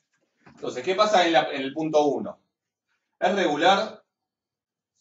Pensemos un poquito en el grafo. ¿Sí? Obviamente, una vez que uno sacan los autovalores, ya está, pero solamente mirando el grafo. Del 1 puedo ir al 2 o al 3. Del 2 puedo ir al 1 o al 3. Y del 3 puedo ir al 2 o al 1. ¿Sí? También lo podría haber hecho en un triángulo, sería más claro. ¿Sí? También se puede escribir así, pero es el mismo grafo. ¿Sí?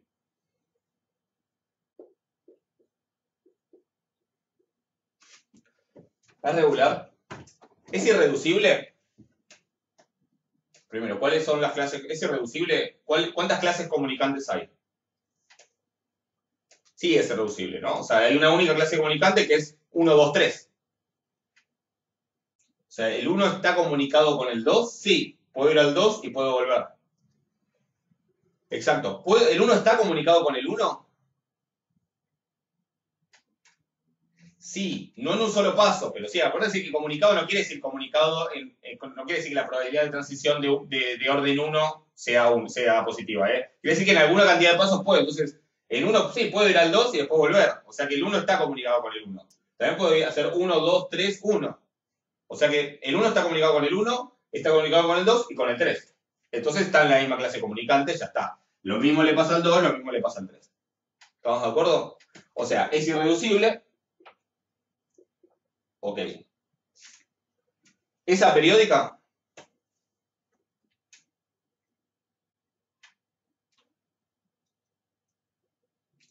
Sí, ¿por qué? A ver, yendo a la definición, ¿sí? Yo del 1 puedo ir al 2, porque el MCD es 1, exacto, ¿por qué? Porque ¿puedo ir al 1 en un paso? A ver, ¿puedo ir del 1 al 1 en un paso? No. Claro, porque del 1 puedo volver al 1 en 2, 3, 4, etc. Claro, o sea, ¿puedo ir en un paso? No. ¿Puedo en 2 pasos?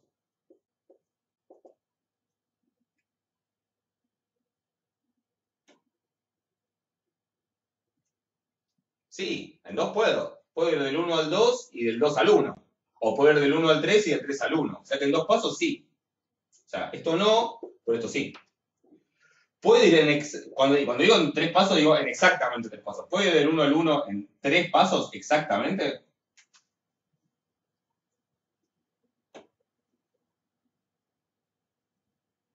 Sí, puedo hacer 1, 2, 3. O sea, puedo hacer del 1 al 2, del 2 al 3, del 3 al 1. O sea que sí.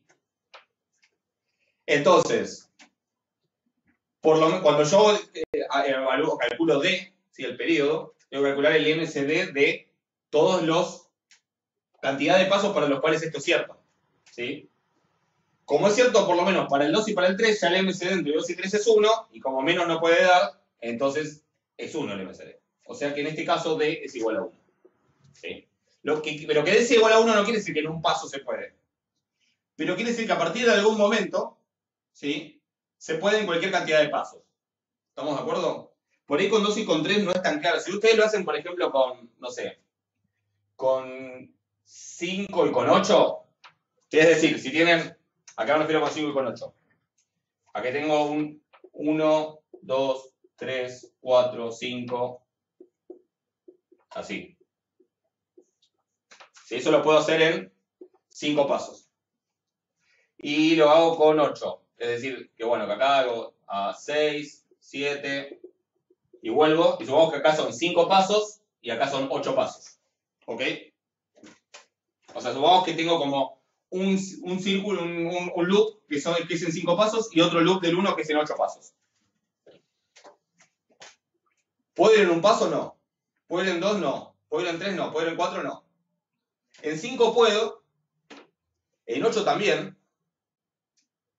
O sea, en 5 sí, en 8 sí. ¿Puedo ir en 7 pasos?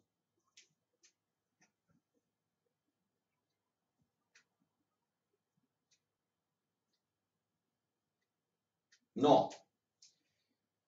¿Puedo ir en 10? En el fondo, ¿qué tengo que ver para ver si se puede? Lo que yo tengo que ver para ver si se puede, por ejemplo, ir en 10 pasos, es ver si algo por 5 más algo por 8 me da. Porque, por ejemplo, ¿puedo ir en 13 pasos?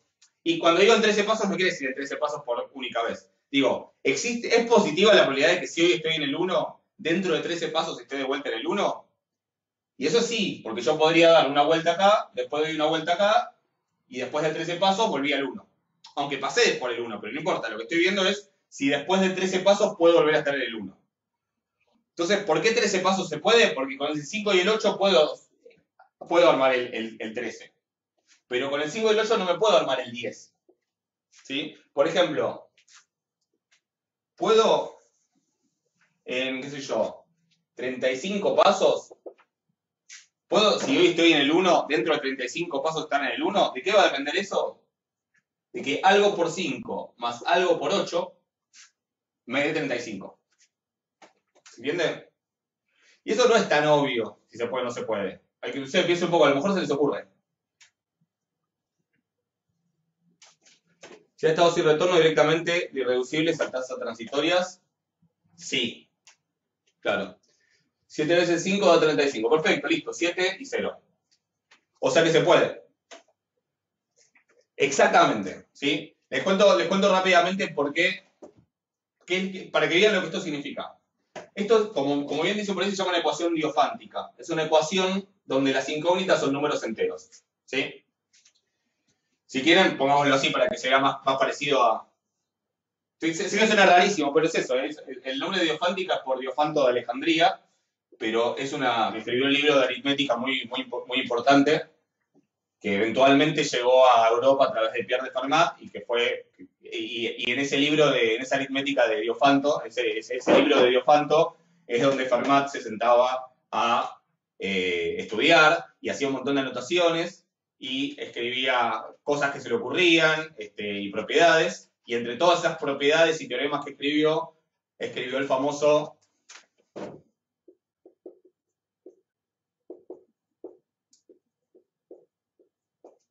¿Le suena?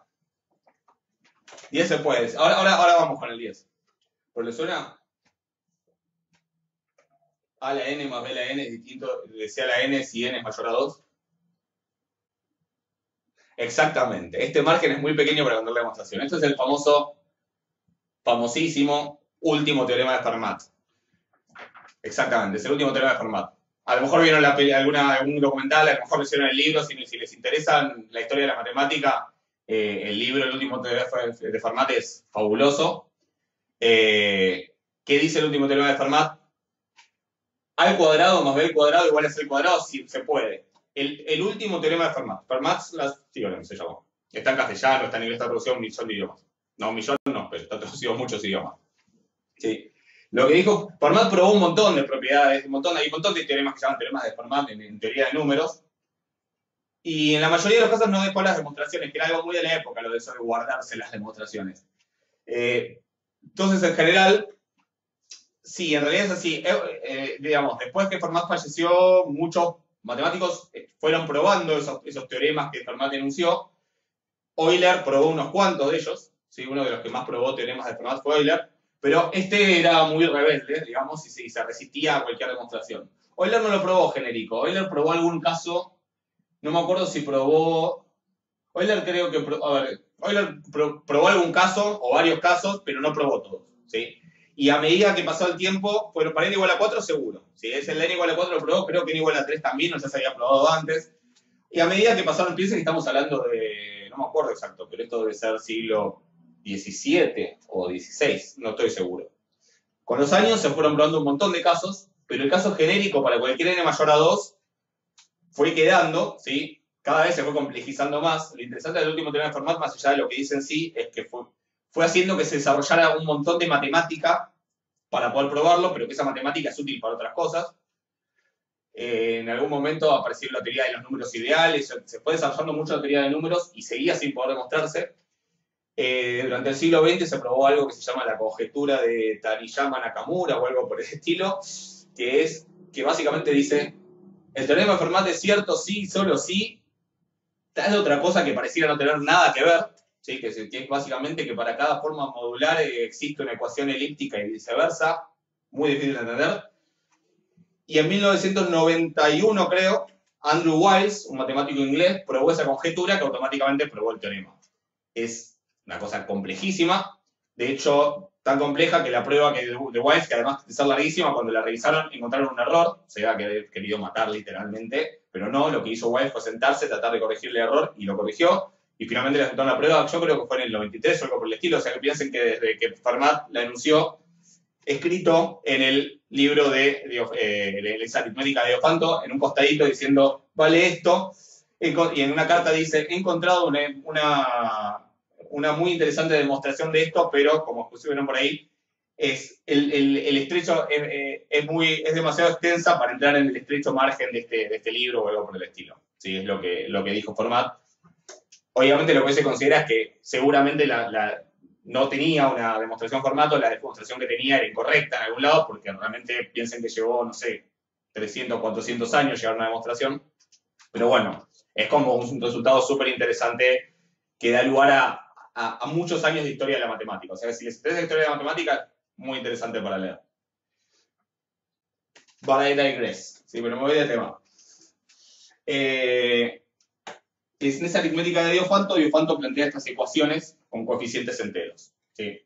Entonces, 35 se puede escribir como una combinación lineal con coeficientes enteros de 5 y 8. Sí, como dijeron por ahí, puedo poner 7 y puedo poner 0. ¿Sí? Entonces la pregunta es, ¿para qué valores de acá, y para qué números, para qué cantidad de pasos se va a poder ir del 1 a sí mismo en esa cantidad de pasos? O de real cualquiera de la misma clase comunicante, porque el periodo es alguna propiedad de la clase comunicante. Bueno, para cualquiera para las cuales esta tenga solución. Pero ojo, un detalle. Yo quiero que la solución sea con coeficientes no negativos. ¿Por qué? Porque es como decían por acá, entonces el 10 se puede. Sí, el 10 tiene solución. Pero ¿cuál sería una solución para el 10? Sí, con el 5 y con el 8. Alguna, ¿no? O sea, tendría que pensar. 2 y 0. Ah, sí, 10 se puede, perfecto. O sea que el 10 se puede. Perfecto, sí, el 10 se puede. ¿Y con el 9? ¿Se puede?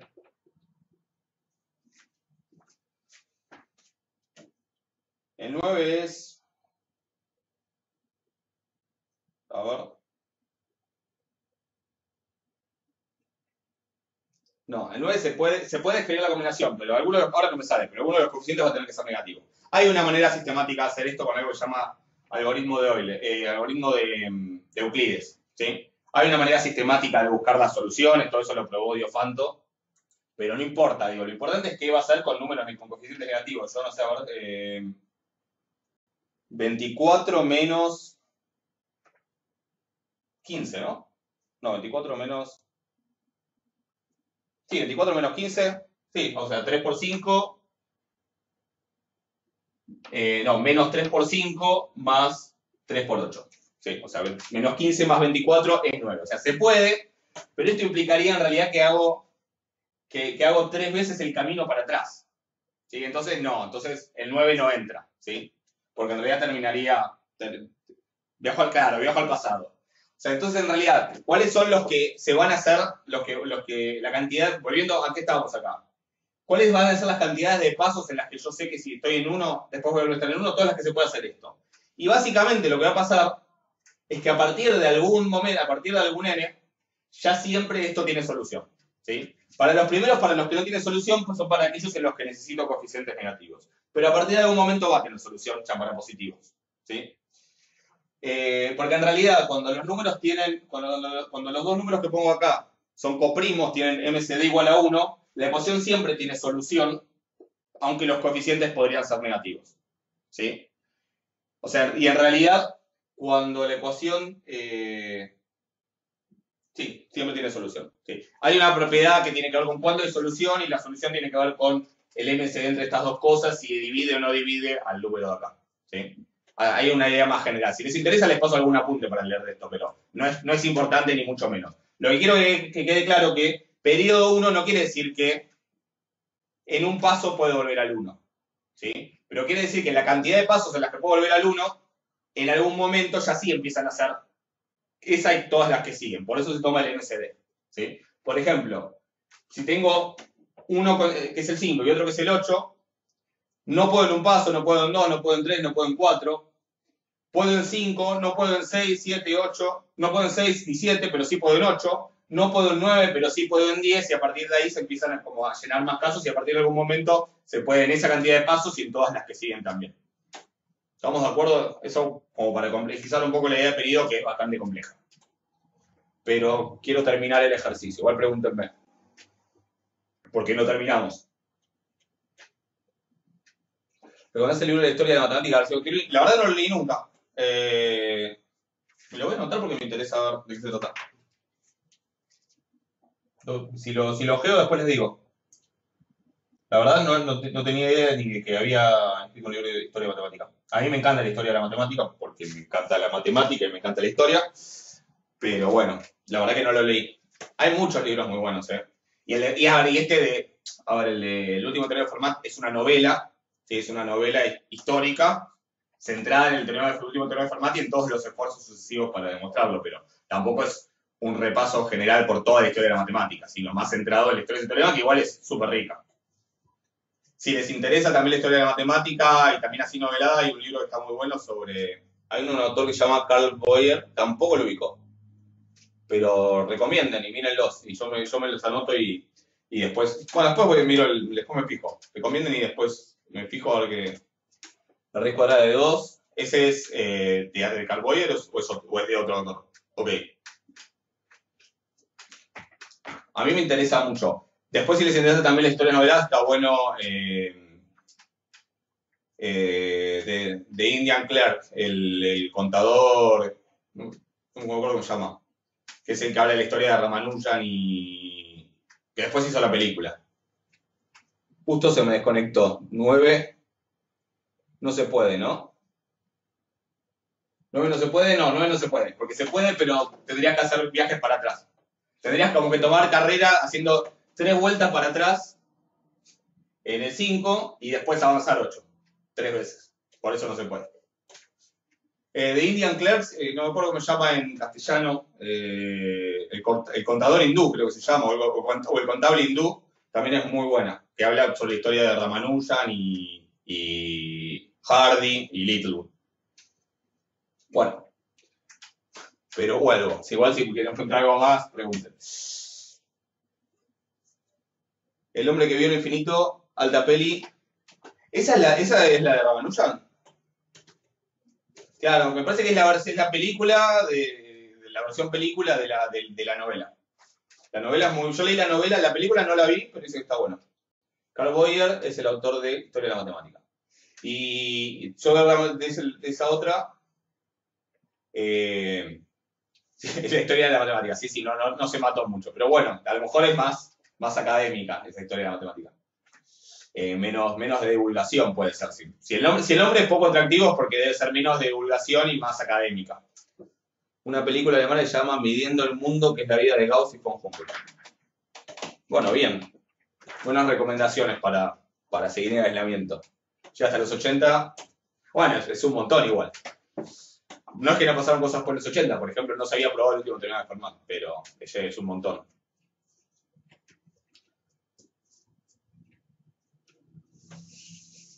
A ver. ¿Es regular la cadena?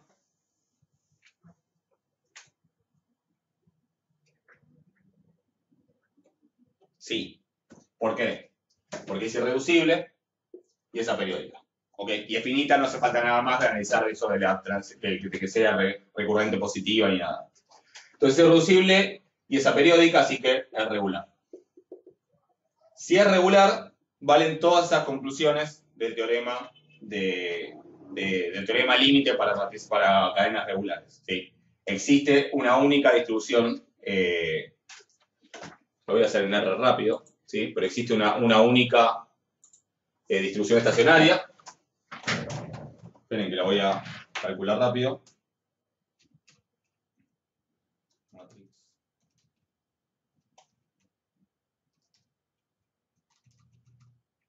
0, 5, 0, 5, 0, 5, 0, 5.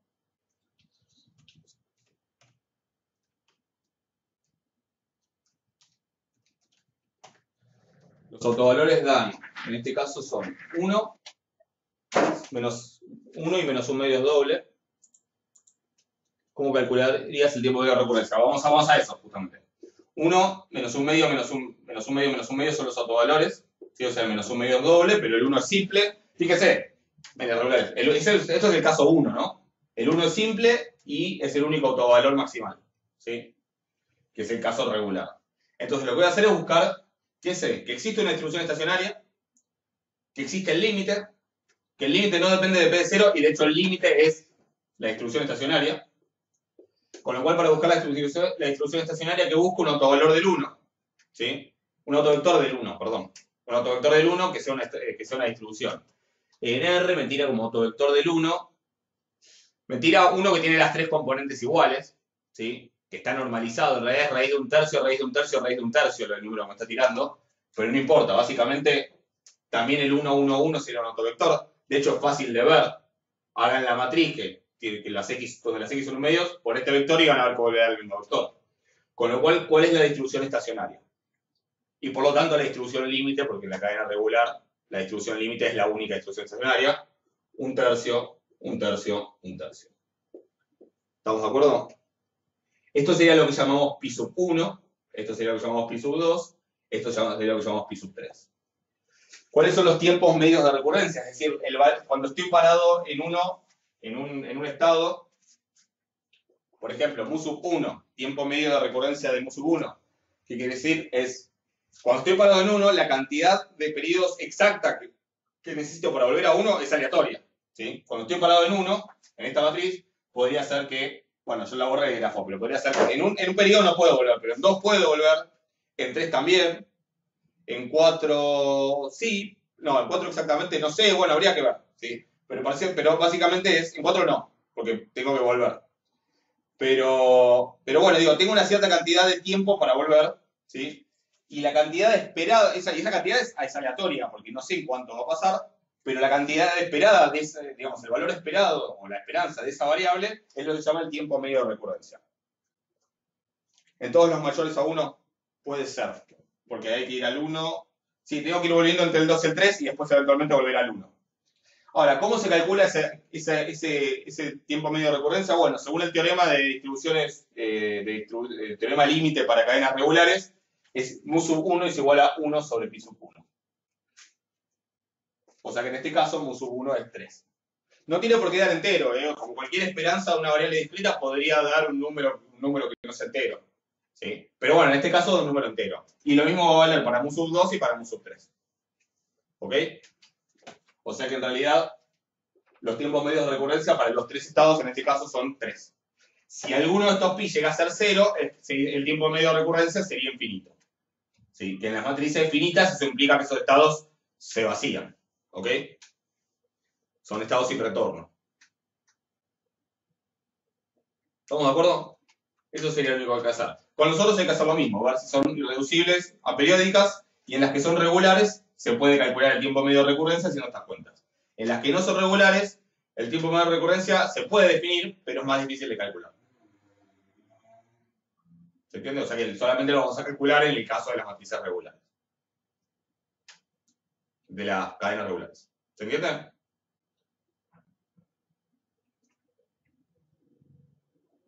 ¿Estamos? Bueno, yo por hoy creo que estaríamos. ¿Sí? Si tienen dudas me escriben y en función de las dudas que vayan surgiendo, vemos cuando hacemos la próxima clase, pero calculo que estaremos haciendo, voy a tratar de subir cuanto antes el primer video de la práctica 3 y calculo que el lunes que viene vamos a estar haciendo otra clase. ¿Sí? Así de paso me pueden consultar dudas de las actividades. Si puedo antes, igual por ahí hacemos una antes. Si tienen muchas dudas, por ahí hacemos una el jueves sobre esto, sobre Markov. Pero traten de avanzar y si tienen dudas me escriben y en función de eso vemos si hacemos otro el jueves o no. ¿Ok? Bueno, de nada, que anden bien. Espero que les haya servido. Y bueno, nos hablamos. De casualidad van a estar las respuestas de las guías. Voy a tratar de subir algunas. ¿Sí? Pero no sé si voy a llegar a hacer todas. O sea, quiero hacer otras cosas antes de eso. Pero si puedo, les subo aunque sea algunas. ¿Ok? Bueno, de nada, que anden bien. Ok, perfecto. Lo tengo en cuenta. Bárbaro, Sofía. Bueno, que tengan buena semana. Nos hablamos. De nada, hasta luego. Que anden bien.